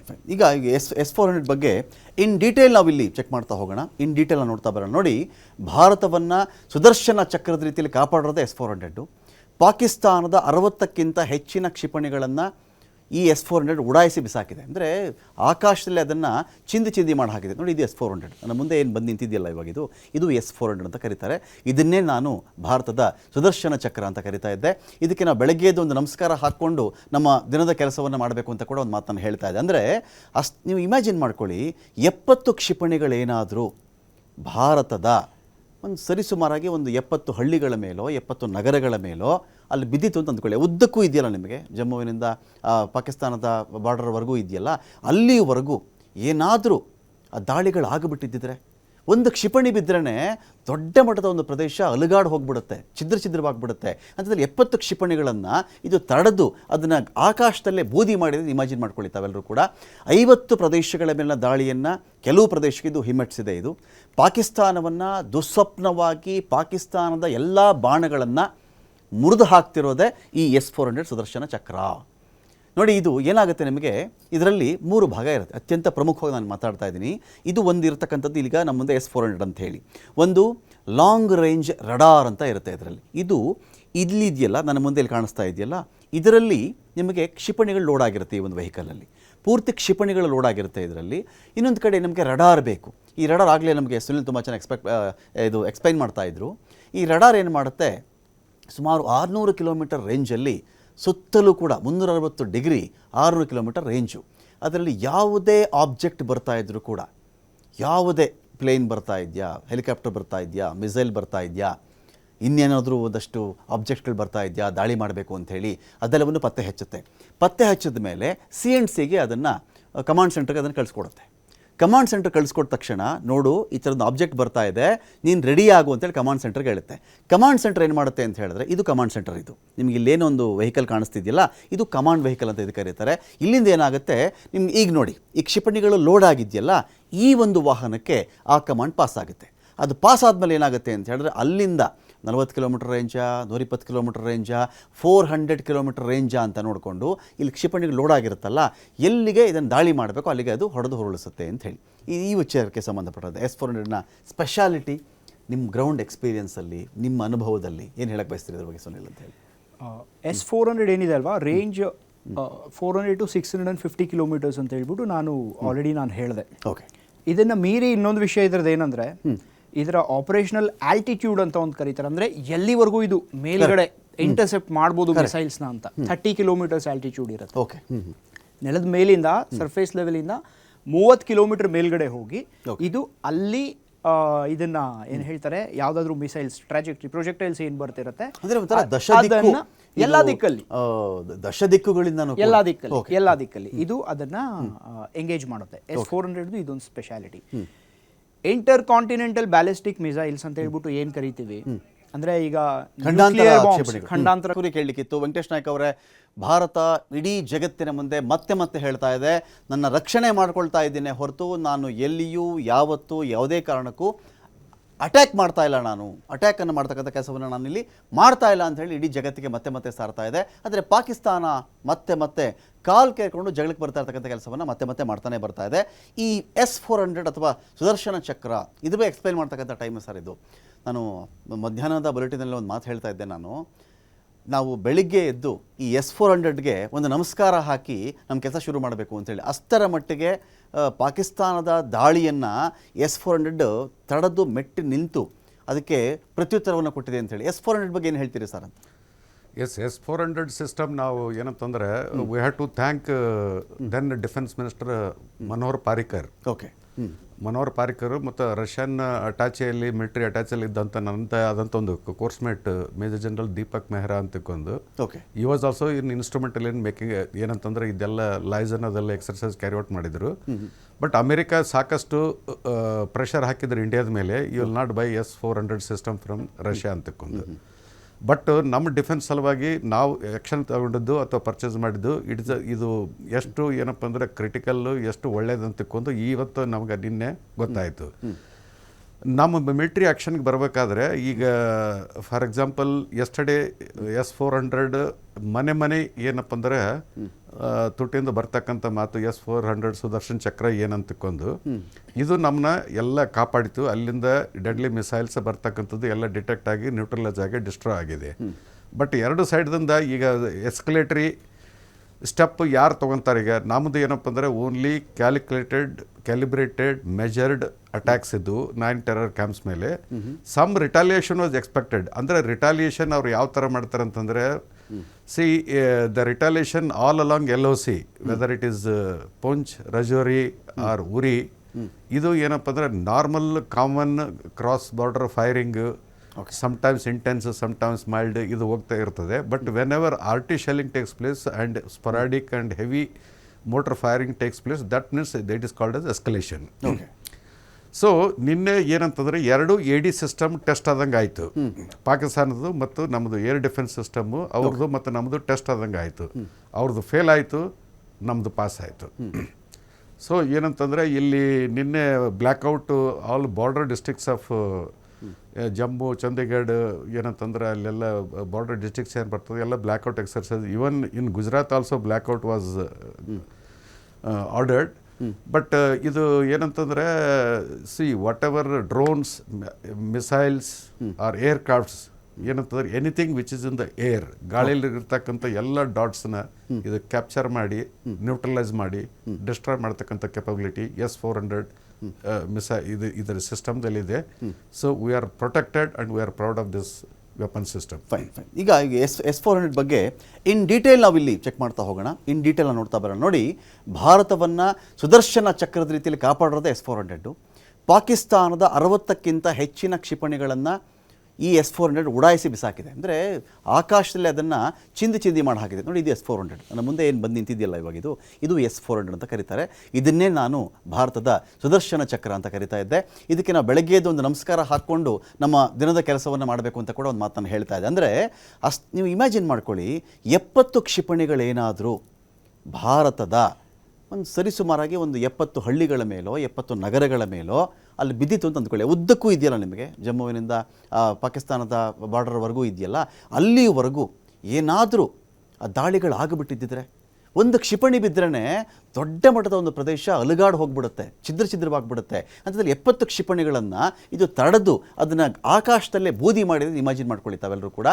50 ಪ್ರದೇಶಗಳ ಮೇಲಿನ ದಾಳಿಯನ್ನು ಕೆಲವು ಪ್ರದೇಶಕ್ಕೆ ಇದು ಹಿಮ್ಮೆಟ್ಟಿಸಿದೆ. ಇದು ಪಾಕಿಸ್ತಾನವನ್ನು ದುಸ್ವಪ್ನವಾಗಿ ಪಾಕಿಸ್ತಾನದ ಎಲ್ಲ ಬಾಣಗಳನ್ನು ಮುರಿದು ಹಾಕ್ತಿರೋದೇ ಈ S-400 ಸುದರ್ಶನ ಚಕ್ರ. ನೋಡಿ, ಇದು ಏನಾಗುತ್ತೆ ನಿಮಗೆ, ಇದರಲ್ಲಿ 3 ಭಾಗ ಇರುತ್ತೆ. ಅತ್ಯಂತ ಪ್ರಮುಖವಾಗಿ ನಾನು ಮಾತಾಡ್ತಾ ಇದ್ದೀನಿ. ಇದು ಒಂದು ಇರತಕ್ಕಂಥದ್ದು ಈಗ ನಮ್ಮ ಮುಂದೆ S-400 ಅಂತ ಹೇಳಿ. ಒಂದು ಲಾಂಗ್ ರೇಂಜ್ ರಡಾರ್ ಅಂತ ಇರುತ್ತೆ ಇದರಲ್ಲಿ. ಇದು ಇಲ್ಲಿದೆಯಲ್ಲ, ನನ್ನ ಮುಂದೆ ಇಲ್ಲಿ ಕಾಣಿಸ್ತಾ ಇದೆಯಲ್ಲ, ಇದರಲ್ಲಿ ನಿಮಗೆ ಕ್ಷಿಪಣಿಗಳು ಲೋಡ್ ಆಗಿರುತ್ತೆ. ಈ ಒಂದು ವೆಹಿಕಲಲ್ಲಿ ಪೂರ್ತಿ ಕ್ಷಿಪಣಿಗಳು ಲೋಡ್ ಆಗಿರುತ್ತೆ ಇದರಲ್ಲಿ. ಇನ್ನೊಂದು ಕಡೆ ನಮಗೆ ರಡಾರ್ ಬೇಕು. ಈ ರಡಾರ್ ಆಗಲೇ ನಮಗೆ ಸುನಿಲ್ ತುಂಬ ಚೆನ್ನಾಗಿ ಎಕ್ಸ್ಪ್ಲೈನ್ ಮಾಡ್ತಾಯಿದ್ರು. ಈ ರಡಾರ್ ಏನು ಮಾಡುತ್ತೆ, ಸುಮಾರು 600 ಕಿಲೋಮೀಟರ್ ರೇಂಜಲ್ಲಿ ಸುತ್ತಲೂ ಕೂಡ 360 ಡಿಗ್ರಿ 600 ಕಿಲೋಮೀಟರ್ ರೇಂಜು. ಅದರಲ್ಲಿ ಯಾವುದೇ ಆಬ್ಜೆಕ್ಟ್ ಬರ್ತಾ ಇದ್ದರೂ ಕೂಡ, ಯಾವುದೇ ಪ್ಲೇನ್ ಬರ್ತಾ ಇದೆಯಾ, ಹೆಲಿಕಾಪ್ಟರ್ ಬರ್ತಾ ಇದೆಯಾ, ಮಿಸೈಲ್ ಬರ್ತಾ ಇದೆಯಾ, ಇನ್ನೇನಾದರೂ ಒಂದಷ್ಟು ಆಬ್ಜೆಕ್ಟ್ಗಳು ಬರ್ತಾ ಇದೆಯಾ ದಾಳಿ ಮಾಡಬೇಕು ಅಂಥೇಳಿ, ಅದೆಲ್ಲವನ್ನು ಪತ್ತೆ ಹಚ್ಚುತ್ತೆ. ಪತ್ತೆ ಹಚ್ಚಿದ ಮೇಲೆ CNCಗೆ ಅದನ್ನು ಕಮಾಂಡ್ ಸೆಂಟರ್ಗೆ ಅದನ್ನು ಕಳಿಸ್ಕೊಡುತ್ತೆ. ಕಮಾಂಡ್ ಸೆಂಟರ್ ಕಳಿಸ್ಕೊಟ್ಟ ತಕ್ಷಣ, ನೋಡು ಈ ಥರದ್ದು ಆಬ್ಜೆಕ್ಟ್ ಬರ್ತಾ ಇದೆ, ನೀನು ರೆಡಿ ಆಗು ಅಂತೇಳಿ ಕಮಾಂಡ್ ಸೆಂಟರ್ಗೆ ಹೇಳುತ್ತೆ. ಕಮಾಂಡ್ ಸೆಂಟರ್ ಏನು ಮಾಡುತ್ತೆ ಅಂತ ಹೇಳಿದ್ರೆ, ಇದು ಕಮಾಂಡ್ ಸೆಂಟರ್. ಇದು ನಿಮ್ಗೆ ಇಲ್ಲೇನೊಂದು ವೆಹಿಕಲ್ ಕಾಣಿಸ್ತಿದೆಯಲ್ಲ, ಇದು ಕಮಾಂಡ್ ವೆಹಿಕಲ್ ಅಂತ ಇದು ಕರೀತಾರೆ. ಇಲ್ಲಿಂದ ಏನಾಗುತ್ತೆ, ನಿಮ್ಗೆ ಈಗ ನೋಡಿ, ಈ ಕ್ಷಿಪಣಿಗಳು ಲೋಡ್ ಆಗಿದೆಯಲ್ಲ, ಈ ಒಂದು ವಾಹನಕ್ಕೆ ಆ ಕಮಾಂಡ್ ಪಾಸ್ ಆಗುತ್ತೆ. ಅದು ಪಾಸ್ ಆದಮೇಲೆ ಏನಾಗುತ್ತೆ ಅಂತ ಹೇಳಿದ್ರೆ, ಅಲ್ಲಿಂದ 40 ಕಿಲೋಮೀಟರ್ ರೇಂಜಾ, 120 ಕಿಲೋಮೀಟರ್ ರೇಂಜಾ, 400 ಕಿಲೋಮೀಟರ್ ರೇಂಜಾ ಅಂತ ನೋಡಿಕೊಂಡು ಇಲ್ಲಿ ಕ್ಷಿಪಣಿಗಳು ಲೋಡ್ ಆಗಿರುತ್ತಲ್ಲ, ಎಲ್ಲಿಗೆ ಇದನ್ನು ದಾಳಿ ಮಾಡಬೇಕು ಅಲ್ಲಿಗೆ ಅದು ಹೊಡೆದು ಹೊರಳಿಸುತ್ತೆ ಅಂತ ಹೇಳಿ. ಈ ವಿಚಾರಕ್ಕೆ ಸಂಬಂಧಪಟ್ಟದ್ದು S-400ನ ಸ್ಪೆಷಾಲಿಟಿ ನಿಮ್ಮ ಗ್ರೌಂಡ್ ಎಕ್ಸ್ಪೀರಿಯನ್ಸಲ್ಲಿ, ನಿಮ್ಮ ಅನುಭವದಲ್ಲಿ ಏನು ಹೇಳಕ್ಕೆ ಬಯಸ್ತೀರಿ ಇದ್ರ ಬಗ್ಗೆ ಸುನಿಲ್ ಅಂತ ಹೇಳಿ? S-400 ಏನಿದೆ ಅಲ್ವಾ, ರೇಂಜ್ 400 to 650 ಕಿಲೋಮೀಟರ್ಸ್ ಅಂತ ಹೇಳ್ಬಿಟ್ಟು ನಾನು ಹೇಳಿದೆ. ಓಕೆ. ಇದನ್ನು ಮೀರಿ ಇನ್ನೊಂದು ವಿಷಯ ಇದ್ರದ್ದು ಏನಂದರೆ, ಇದರ ಆಪರೇಷನಲ್ ಆಲ್ಟಿಟ್ಯೂಡ್ ಅಂತ ಒಂದು ಕರೀತಾರೆ. ಅಂದರೆ ಎಲ್ಲಿವರೆಗೂ ಇದು ಮೇಲ್ಗಡೆ ಇಂಟರ್ಸೆಪ್ಟ್ ಮಾಡ್ಬೋದು ಮಿಸೈಲ್ಸ್ನ ಅಂತ 30 ಕಿಲೋಮೀಟರ್ಸ್ ಆಲ್ಟಿಟ್ಯೂಡ್ ಇರುತ್ತೆ. ಓಕೆ. ನೆಲದ ಮೇಲಿಂದ ಸರ್ಫೇಸ್ ಲೆವೆಲಿಂದ 30 ಕಿಲೋಮೀಟರ್ ಮೇಲ್ಗಡೆ ಹೋಗಿ ಇದು ಅಲ್ಲಿ ಇದನ್ನ ಏನು ಹೇಳ್ತಾರೆ, ಯಾವುದಾದ್ರೂ ಮಿಸೈಲ್ಸ್ ಪ್ರೊಜೆಕ್ಟೈಲ್ಸ್ ಏನು ಬರ್ತಿರುತ್ತೆ ಅದನ್ನ ಎಲ್ಲ ದಿಕ್ಕಲ್ಲಿ ಎಲ್ಲ ದಿಕ್ಕಲ್ಲಿ ಇದು ಅದನ್ನ ಎಂಗೇಜ್ ಮಾಡುತ್ತೆ. S-400 ಇದೊಂದು speciality. Inter continental ballistic missiles ಅಂತ ಹೇಳ್ಬಿಟ್ಟು ಏನ್ ಕರಿತೀವಿ, ಅಂದ್ರೆ ಈಗ ಖಂಡಾಂತರ ಕ್ಷಿಪಣಿಗಳು ನ್ಯೂಕ್ಲಿಯರ್ ವಾರ್ ಹೆಡ್ಸ್ ನ ಅದರಲ್ಲೇ ಲೋಡ್ ಮಾಡ್ಬಿಟ್ಟು ಅಟ್ಯಾಕ್ ಮಾಡುತ್ತೆ. One of the biggest reasons India ಏನಕ್ಕೆ S-400 ನ ಅವಾಗ ಎಲ್ಲ US ನ ಎದುರು ಹಾಕೊಂಡು ಪರ್ಚೇಸ್ ಮಾಡ್ತು ಅಂತ ಹೇಳಿದ್ರೆ ಇದೇ ಕಾರಣಕ್ಕೋಸ್ಕರ. ನ್ಯೂಕ್ಲಿಯರ್ ಥ್ರೆಟ್ಸ್ ಏನಿರುತ್ತೆ ಅದನ್ನ ನೆಗೆಟ್ ಮಾಡೋಕ್ಕೂ ಸಾಧ್ಯ ಇದೆ ಇದರಲ್ಲಿ. ಇದು ಅಂದ್ರೆ ICBMs ಏನಿರುತ್ತೆ ಅದು ನಮ್ಮ ಸೌಂಡ್ ಸ್ಪೀಡ್ ಏನಿರುತ್ತೆ ಅದಕ್ಕಿಂತ 20 ಪಟ್ಟು ವೇಗ ಅಷ್ಟು ಇದಾಗುತ್ತೆ. ಹೈಪರ್ಸಾನಿಕ್ ಮಿಸೈಲ್ಸ್, ಸೂಪರ್ಸಾನಿಕ್ ಇನ್ನ ಮುಂದೆ. ಅದು ಬಿಟ್ಟು ಆ ಮಿಸೈಲ್ಸ್ನ ಇದು 30 ಕಿಲೋಮೀಟರ್ ರೇಂಜಲ್ಲಿ ಇದು ಇಂಟರ್ಸೆಪ್ಟ್ ಮಾಡುತ್ತೆ. ಅದರಿಂದ ಕೂಡ S-400 ಏನಿದೆ ತುಂಬಾ ನ್ಯೂಕ್ಲಿಯರ್ ಅಟ್ಯಾಕ್ಸ್ನ ಕೂಡ ತಡೆಯುವಂಥ ಕೇಪಬಿಲಿಟೀಸ್ ಇದಕ್ಕೆ ಇದೆ. ನಾವು ಇದನ್ನ ಇದು ಇಂಡಿಯಾ ಏನು ಪ್ರೊಕ್ಯೂರ್ ಮಾಡ್ತು ಇದನ್ನ ರಷ್ಯಾದಿಂದ, ಯುನೈಟೆಡ್ ಸ್ಟೇಟ್ಸ್ ಅಂದ್ರೆ ಅಮೆರಿಕಾದು ಒಂದು ಪಾಲಿಸಿ ಇದೆ. ಅವರ ಒಂದು ಇಂಟ್ರೆಸ್ಟ್ಗೆ ಎಗೇನ್ಸ್ಟ್ ಆಗಿ ಏನೇನು ಹೋಗುತ್ತೆ ಆ ಎಲ್ಲದನ್ನೂ ಅವ್ರು ತಡೀತಾರೆ. S-400 is against their interest. ಯಾಕಂದ್ರೆ ಇಂಡಿಯಾ ಅವ್ರ ಹತ್ರ ಬೇರೆ ಇದೆ, ಸೇಮ್ ಸಿಸ್ಟಮ್ ಅವ್ರ ಹತ್ರ ಬೇರೆ ಇದೆ. ನೀವೇನಕ್ಕೆ ಅದಕ್ಕೆ ಹೋಗ್ತಿದ್ರ? ಈಗ ನೀವು ನೋಡ್ಬೋದು ಸುಕೋಯ್ 57 ಅಂಡ್ F-35 ಗೋಸ್ಕರ ಮೊನ್ನೆ ಪ್ರಧಾನಮಂತ್ರಿಗಳು ಇದಕ್ಕೆ ಅಮೆರಿಕಾಗೆ ಹೋಗಿದ್ದಾಗ it was offered defence deals ಇದೇ ತರ ನಡೆಯುತ್ತೆ. ಬಟ್ ಹ್ಯಾವಿಂಗ್ ಸೆಡ್ ದಟ್ ಇದರ ಒಂದು ಕೆಪಾಸಿಟಿ ಏನಿದೆ 30 ಕಿಲೋಮೀಟರ್ಸ್ ಆಲ್ಟಿಟ್ಯೂಡಲ್ಲಿ ಇದು ಏನು ಮಾಡುತ್ತೆ ಅಂತ ಹೇಳಿದ್ರೆ ಬ್ಯಾಲಿಸ್ಟಿಕ್ ಮಿಸೈಲ್ಸ್ನ ಕೂಡ ಇದು ಡೆಸ್ಟ್ರಾಯ್ ಮಾಡುತ್ತೆ. ನಿನ್ನೆ ಇದು ಮಾಡಿದೆ, ನಾನು ಹೇಳಿದೆ ಅಲ್ವಾ, ಆಕಾಶ್ ಮಿಸೈಲ್ ಸಿಸ್ಟಮ್ ಏನಿತ್ತು ಅದು ಡ್ರೋನ್ಸ್ ಮತ್ತು ನಮ್ಮ DRDO ಡೆವಲಪ್ಡ್ 3 ಮೆಗಾವಾಟ್ ಲೇಸರ್ ಕೂಡ ಇದೆ. ಅದನ್ನು ನಾನ್ ಕೈನೆಟಿಕ್ ಪ್ರೊಜೆಕ್ಟೈಲ್ ಅಂತಾನೂ ಕರೀತಾರೆ. ಆ ನಾನ್ ಕೈನೆಟಿಕ್ ಪ್ರೊಜೆಕ್ಟೈಲ್ಸ್ ಯೂಸ್ ಮಾಡಿ ತುಂಬಾ ಡ್ರೋನ್ಸ್ ಏನಿತ್ತು, ಸ್ವಾಮ್ ಡ್ರೋನ್ಸ್, ಅವ್ರು ಏನು ನಮ್ಮ ರಡಾರ್ನ ಸ್ಯಾಚುರೇಟ್ ಮಾಡಕ್ ಕಳಿಸಿದ್ರು, ಅದಾದ್ಮೇಲೆ ಅದರ ಹಿಂದೆ ಅವರು ಬ್ಯಾಲಿಸ್ಟಿಕ್ ಮಿಸೈಲ್ಸ್ ನ ಅವರು ಲಾಂಚ್ ಮಾಡಿದ್ರು ನಿನ್ನೆ. ಸೊ ಅದನ್ನ ತಡೆದಿದ್ದು S-400. ಅಂದ್ರೆ ಅದನ್ನ ಹೇಳಿದ್ದು ಯೂನಿಫೈಡ್ ಏರಿಯಲ್ ಸಿಸ್ಟಮ್ ಅಂತ ಹೇಳ್ಬಿಟ್ಟು ಏನ್ ಕರಿತೀವಿ, ಎಲ್ಲ ಒಟ್ಟಾಗಿ ಕೆಲಸ ಮಾಡ್ತೀವಿ ಅಲ್ಲಿ. ಸೊ ಅದರ ಬ್ಯೂಟಿನೇ ಅದು, ಯೂನಿಫೈಡ್ ಸಿಸ್ಟಮ್. ಫೈನ್. ನಾನು ಮತ್ತಷ್ಟು ಮಾತಾಡ್ತೀನಿ. ಕಾಮಿಕಾಜೆ ಡ್ರೋನ್ಗಳು ಇವು ಹೇಗೆ ಕೆಲಸ ಮಾಡಿವೆ, ಜೊತೆಗೆ ಪಾಕಿಸ್ತಾನದ ಏನಿದೆಯಪ್ಪ, ಈಗ ಆಯಿತು ನಮ್ಮ ಬಳಿಯಲ್ಲಿ ನಾನೀಗ S-400. ಶಶಾಂಕ್ ಅವರೇ ಒಂದು ಪ್ರಶ್ನೆ ಕೇಳಬೇಕಾಗಿತ್ತು. S-400 ಬಗ್ಗೆ ನಾನು ಕೇಳಿ ಆಮೇಲೆ HQಗೆ ನಾನು ಬರ್ತೀನಿ, ಪಾಕಿಸ್ತಾನದ HQಗೆ ನಾನು ಬರ್ತೀನಿ. ನೋಡಿ, ಇದು ಎಂಥ ಅದೃಷ್ಟ, ಎಂಥ ಒಂದು ಆಯಕಟ್ಟಿನ ಒಂದು ಜಾಗದಲ್ಲಿ ಇದು ನಾವು ನಿಲ್ಸ್ಕೊಂಡಿದ್ದೀವಿ ಅಂತ ಹೇಳಿದ್ರೆ, ಏನು ಮಾಡಿದ್ರು ಈ ಅಭೇದ್ಯ S-400 ಕೋಟೆಯನ್ನು ಭೇದಿಸಲಿಕ್ಕೆ ಪಾಕಿಸ್ತಾನ ಕೈಲಿ ಆಗ್ತಾನೇ ಇಲ್ಲ. ಈ S-400 ಬಗ್ಗೆ ತಾವು ಹೇಳೋದಾದರೆ ನೋಡಿ, 160 ಯುದ್ಧ ವಸ್ತುಗಳನ್ನು ಅಟ್ ಎ ಟೈಮ್, ಸಪೋಸ್ ನಿಮಗೆ 160 ವಿವಿಧ ಕ್ಷಿಪಣಿ ಬರ್ತಾ ಇದೆ, ಜೆಟ್ ಬರ್ತಾ ಇದೆ, ಇನ್ನೇನೋ ಉಡಾಯಿಸಿದ್ದಾರೆ, ಯಾವುದೋ ಹೆಲಿಕಾಪ್ಟರ್ ಬರ್ತಾ ಇದೆ, ಈ ಥರದ್ದು 160 ವಿಭಿನ್ನ ಎಲಿಮೆಂಟ್ಸ್ಗಳನ್ನು ಅಟ್ ಎ ಟೈಮ್ ಗುರುತು ಮಾಡುತ್ತೆ. ಇದು ಕನಿಷ್ಠ ಇದರಲ್ಲಿ 60ರಿಂದ 70 ಆಬ್ಜೆಕ್ಟ್ಗಳನ್ನು ಒಂದೇ ಟೈಮ್ಗೆ ಹೊಡೆದು ಹಾಕಬಲ್ಲಂಥ ಸಾಮರ್ಥ್ಯ ಇರ್ತಕ್ಕಂಥದ್ದು ಇದೇ S-400ಗೆ. ಇದ್ರ ಬಗ್ಗೆ ಶಶಾಂಕ್ ಏನು ಹೇಳಕ್ಕೆ ಬಯಸ್ತಿರ್ತಾವೆ ಅಂತ ಅಂದರೆ S-400 ಟೆಕ್ನಾಲಜಿನೇ ಬೇರೆ ಇದೆ. ಇದು ಒಂದು ದೇಶ ಖರೀದಿ ಮಾಡಿದಾಗ ಭಾಳ ನಂಬಿಕೆ ಇಟ್ಟು S-400ನ ಖರೀದಿ ಮಾಡಿರೋದು. ಈಗಾಗಲೇ ಹೇಳ್ದಂಗೆ ಅಮೆರಿಕ ಸಾಕಷ್ಟು ಅಡ್ಗಾಲ ಹಾಕುತ್ತೆ. ಅಡ್ಗಾಲ ಹಾಕಿದಂಥ ಸಂದರ್ಭದಲ್ಲಿ ನಮ್ಮ ಹತ್ರನೇ ನೀವು ಕೊಂಡ್ಕೊಬೇಕು, ಟ್ರೇಡ್ ಏನಿದೆ it should be between India and America ಅಂತ ಹೇಳುತ್ತೆ. ಅದನ್ನ ಬೈಪಾಸ್ ಮಾಡಿ ಆಗಿನ ಡಿಫೆನ್ಸ್ ಮಿನಿಸ್ಟ್ರಿ ಏನಿದ್ದಾರೆ, ಈ S-400 ಬೇಕೇ ಬೇಕು, ನಾಳೆ ನಮ್ಮ ಭಾರತಕ್ಕೆ ಇದೊಂದು ಸುರಕ್ಷಾ ಕವಚವಾಗಿ S-400 ತಡೆಯುತ್ತೆ ಅಂತ ಮುಂದಾಲೋಚನೆ ಮಾಡಿ S-400ನ ತಂದಿದ್ದು. ನೋಡಿ, S-400 ಲಾಂಚ್, ಈ ಯಾವುದೇ ಮಿಸೈಲು ಆ 650 ರೇಡಿಯಸ್ ಏನಿದೆ, ಆ ರೇಡಿಯಸ್ ಅಲ್ಲಿ ಯಾವುದೇ ಮಿಸೈಲ್ ಲಾಂಚ್ ಆದ್ರೆ ನಮ್ಮ S-400 surface to air immediate ಆಗಿ ಲಾಂಚ್ ಆಗಿ ಅದ್ರ ಹಿಂದೆ ಹಿಂಬಾಲಿಸ್ಕೊಂಡು ಹೋಗಿ ಮೋಷನ್ ಸೆನ್ಸಾರ್ ಆಗಲಿ, ಸೌಂಡ್ ಡಿಟೆಕ್ಟ್ ಮಾಡ್ಕೊಂಡು ಆಗಲಿ, ಆಬ್ಜೆಕ್ಟ್ ಯಾವ್ದಾದ್ರು ಬರ್ತಿದೆ ಅಂದಿದ ತಕ್ಷಣ ಡಿಟೆಕ್ಟ್ ಮಾಡಿ ಹೊಡೆಯೋ ಅಂತ ಕೇಪಬಿಲಿಟಿ, ಕೆಪಾಸಿಟಿ 100% S-400 ಇದೆ. ಈ ರಷ್ಯನ್ಗೂ ಮೇಡ್ಗೂ ಚೈನಾ ಮೇಡ್ಗೂ ನೀವು ಕಂಪೇರ್ ಮಾಡ್ಲಿಕ್ಕೆ ಸಾಧ್ಯನೇ ಇಲ್ಲ. ಯಾಕಂದ್ರೆ ಈಗ ನೀವು HQ-9 ಏನು ಮಾತಾಡ್ತಿದ್ದೀರಿ, ಅದು ಚೈನಾ ನಿರ್ಮಿತ ಒಂದು ಫೇಲ್ಯೂರ್ ಅಂತ ಗೊತ್ತಾಗ್ಬಿಟ್ಟಿದೆ. ಯಾಕಂದ್ರೆ ಅಲ್ಲಿ ರೆಡಾರ್ ಸೆನ್ಸರ್ಸೇ ವರ್ಕ್ ಆಗ್ತಿಲ್ಲ, because radar place a major roll. ಈ ತರ ಏರ್ ಡಿಫೆನ್ಸ್ ಸಿಸ್ಟಮ್ ಏನಿರುತ್ತೆ, ಏರ್ ಡಿಫೆನ್ಸ್ ಸಿಸ್ಟಮ್ಗೆ ಯಾವತ್ತೇ ಆಗಲಿ radar should be very powerful. So powerful radar ಇದ್ದಾಗ ಮಾತ್ರ ಮೋಷನ್ ಸೆನ್ಸರ್ಸ್ ಆಗಲಿ ಇನ್ನೊಂದಾಗ್ಲಿ ಡಿಟೆಕ್ಟ್ ಮಾಡಿಕೊಂಡು ನಾವು ಮುಂದೆ ಬರ್ತಕ್ಕಂಥ ಆಬ್ಜೆಕ್ಟ್ ನ ಡಿಸ್ಟ್ರಾಯ್ ಮಾಡಬಹುದು ಇನ್ ಏರ್. ಸೊ ಅಂಥದ್ರಲ್ಲಿ HQ-9 ಏನು ಫೇಲ್ಯೂರ್ ಆಬ್ಜೆಕ್ಟ್ ಅಂತ ಈಗ ಇಡೀ ಪ್ರಪಂಚ ಇದ್ರ ಬಗ್ಗೆ ಮಾತಾಡ್ತಿದೆ. Because China was very proud, ನಮ್ಮಲ್ಲಿ HQ-9 ಏನಿದೆ ಈ S-300ಗೆ ಕಾಂಪೀಟ್ ಮಾಡ್ತೀವಿ ಅಂತ. ಈ ಮುಂಚೆ S-300 ಇತ್ತು ರಷ್ಯಾದು, ಅದಕ್ಕೆ ನಾವು ಕಾಂಪೀಟ್ ಮಾಡ್ತೀವಿ. ಆ ಡಿಫೆನ್ಸ್ ಸಿಸ್ಟಮ್ ಏನಿದೆ ಅದಕ್ಕೆ ಪ್ಯಾರಲಲ್ ಆಗಿ ನಾವು ತಯಾರು ಮಾಡಿರುವಂಥದ್ದು ಅಂತ ಚೈನಾ ಪ್ರೊಜೆಕ್ಟ್ ಮಾಡಿಕೊಂಡು ಪಾಕಿಸ್ತಾನಕ್ಕೆ ಕೊಟ್ಟಿರುವಂಥದ್ದು. ಚೈನಾ ಕೊಡ್ತಿರೋದೆಲ್ಲ ನಕಲಿ ಮಾಲ್ ಅಂತ ಈಗಾಗಲೇ ಪ್ರತಿಯೊಂದು ದೇಶಕ್ಕೂ ಗೊತ್ತಾಗಿದೆ. ಯಾಕಂದ್ರೆ ಕಾಪಿ ಮಾಡೋದ್ರಲ್ಲಿ China is in upper hand. ನೀವು ಯಾವುದೇ ವಸ್ತು ಚೈನಾ ಮುಂದೆ ಇಟ್ರೆ ಚೈನಾ ಅದನ್ನ ಕಾಪಿ ಮಾಡುತ್ತೆ, but reality is reality. Copy ಮಾಡಬಹುದೇ ಹೊರತು ಒರಿಜಿನಾಲಿಟಿ ಕೊಡ್ಲಿಕ್ಕೆ ಆಗಲ್ಲ. ಸೊ ಅದನ್ನ ಇಡೀ ಪ್ರಪಂಚ ನೋಡಿದೆ. ಈಗ ಮೇಡ್ ಇನ್ ಇಂಡಿಯಾ ಆಬ್ಜೆಕ್ಟ್ಸ್ ಈ ಸೆನ್ಸಾರ್ಸ್ ನ ಭೇದಿಸಿ ಒಳಗಡೆ ಹೋಗಿ ನಾವು ಏನು ಪ್ರಾಜೆಕ್ಟ್ ನ ಏನು ಲೊಕೇಶನ್ ಲಾಕ್ ಮಾಡಿದೀವಿ ಅದನ್ನ ಹೊಡೆದು ಇಡೀ ಪ್ರಪಂಚಕ್ಕೆ, ಇಡೀ ವರ್ಲ್ಡ್ಗೆ ನಾವು ಹೇಳ್ತಿದೀವಿ made in India products are best.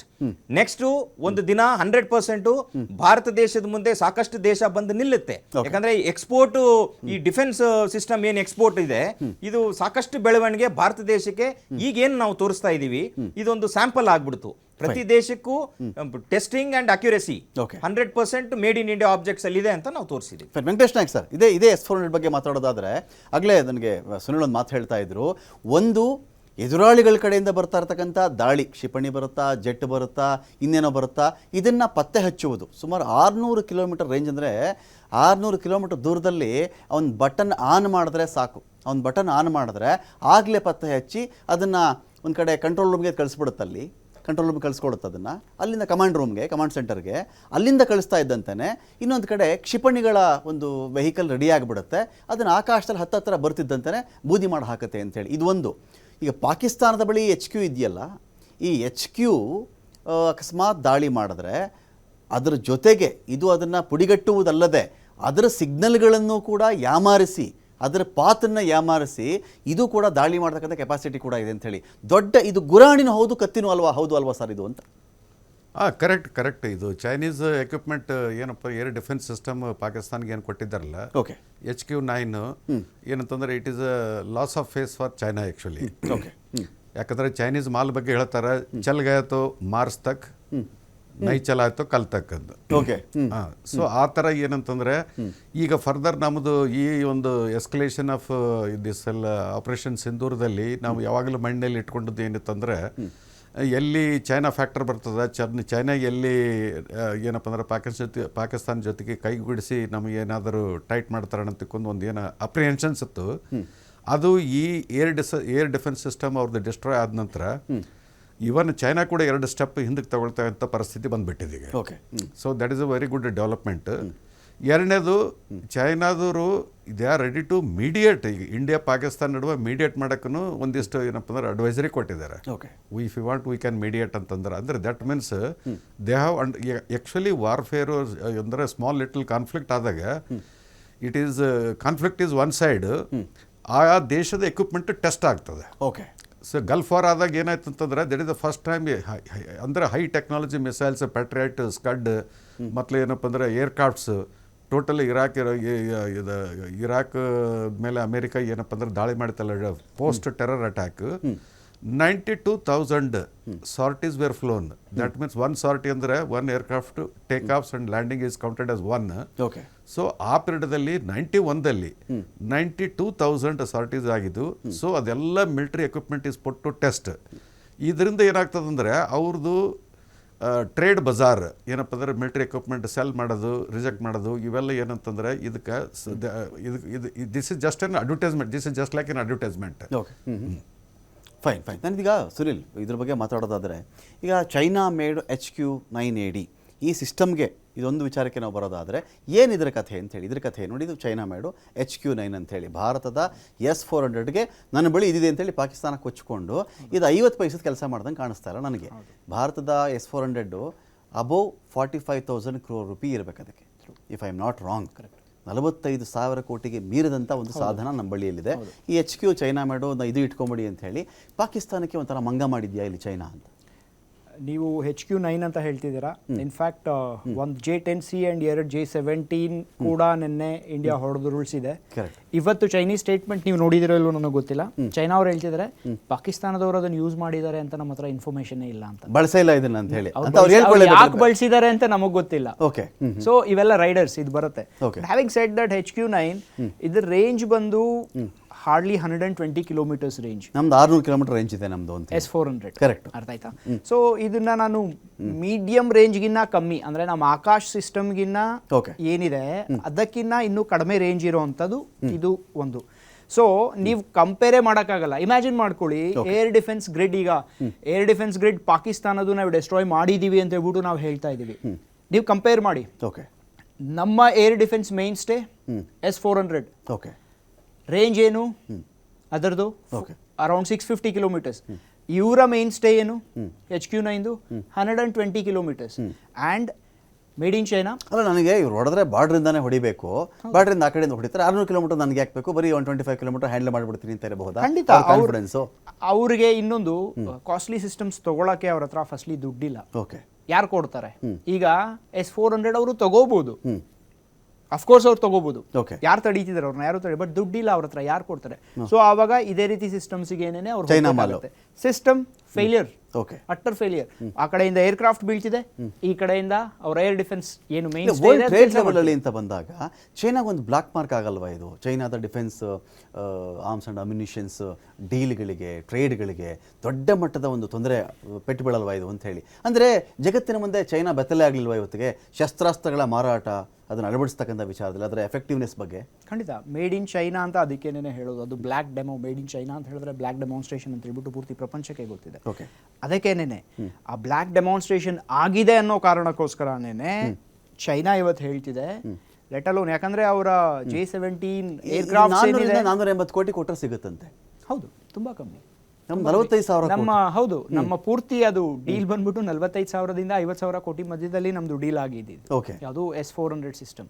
So ಅದು ಕಾಸಿಗೆ ತಕ್ಕಾಗೆ ಕಜ್ಜಾಯ ಅಂತ ಹೇಳ್ಬಿಟ್ಟು ಹೇಳ್ತಾರಲ್ಲ, ವ್ಯತ್ಯಾಸ ಇದೆ. ಅದಕ್ಕೋಸ್ಕರ ನೀವು ಹೇಳಿದ್ರಲ್ಲ, ಚೈನೀಸ್ ಏನಿರುತ್ತೆ ಎಕ್ವಿಪ್ಮೆಂಟ್ ಏನಿರುತ್ತೆ ಓಕೆ, ಯಾವತ್ತೂ ರಿಲಯಬಲ್ ಆಗಲ್ಲ. ಅದು ಅವರ ಫೈಟರ್ ಜೆಟ್ಸ್ ಏನಿದೆ ಅದರಲ್ಲಿ ಆಲ್ರೆಡಿ ಕಾಣಿಸಿದೆ. ಅವ್ರು ಹೇಳ್ತಿದ್ದಾರೆ, ಈಗ ಹೇಳ್ತಿದ್ರು China is disowning their own aircrafts, their own fighter jets. China disown ಮಾಡ್ತಾ ಇದೆ. ಅವ್ರು ಮಾಡಿದಾರೆ ಅಂತ ನನಗೆ ಗೊತ್ತೇ ಇಲ್ಲ, ಇದ್ರೆ ಬೀಳ್ಲಿ. ಅವ್ರು ಮಾಡಿದಾರೆ ಅಂತ ಗೊತ್ತಿಲ್ಲ, ಯಾಕೆ ಬಳಸಬೇಕಿತ್ತು? ಆ ಸ್ಥಿತಿಗೆ ಬಂದಿದೆ ಆಕ್ಚುಲಿ. ಚೈನಾ ಇವತ್ತು ಬೆಳಗ್ಗೆ ಆ ಸ್ಟೇಟ್ಮೆಂಟ್ ಕೊಟ್ಟಿದೆ. ಸೊ ಏನ್ ಎಕ್ಸ್ಪೆಕ್ಟ್ ಮಾಡ್ತೀರಾ? ಈ ತರದ ಸಬ್ ಸ್ಟ್ಯಾಂಡರ್ಡ್ ಒಂದು ಎಕ್ವಿಪ್ಮೆಂಟ್ ನ ಇಟ್ಕೊಂಡು ನೀವು ಇನ್ನೊಂದು ದೇಶದ ಮೇಲೆ, ಸ್ಟ್ರಾಂಗರ್ ದೇಶದ ಮೇಲೆ ಅದರ ಕೇಪಬಿಲಿಟಿ ಗೊತ್ತಿದ್ದು, ಅದನ್ನ ಬ್ರವಾಡೋ ಅಂತ ಕರಿತೀವಿ ನಾವು ಇಂಗ್ಲಿಷ್ ಅಲ್ಲಿ, ಅದನ್ನ ತೋರಿಸ್ಕೊಂಡು ಇವರು ಮಾಡಬಾರ್ದಾಗಿತ್ತು. ಅವ್ರಿಗೆ ಅನಿಸ್ಬಿಟ್ಟಿತ್ತು ಏನೋ ಆಯ್ತು ಅಂತ. ಒನ್ ನೈಟ್ ಇವತ್ತು ಲಾಹೋರ್ ಬೆತ್ತಲೆ ಆಗಿ ಕೂತಿದೆ, ಕರೆಕ್ಟ್, ಕರಾಚಿ ಬೆತ್ತಲೆ ಆಗಿ ಕೂತಿದೆ. At the time of are choosing ನಾವು ಇವತ್ತು ಹೊಡಿಬಹುದು. ಫೈನ್. ನನ್ನ ಅಖಾಡ ಇದೇ ವಿಚಾರಕ್ಕೆ ಸಂಬಂಧಪಟ್ಟಂತೆ ಮತ್ತೆ ಮುಂದುವರಿಸ್ತೀನಿ. ಕಾಮಿಕಾಜೆ ಬಗ್ಗೆ ಮಾತಾಡಬೇಕು.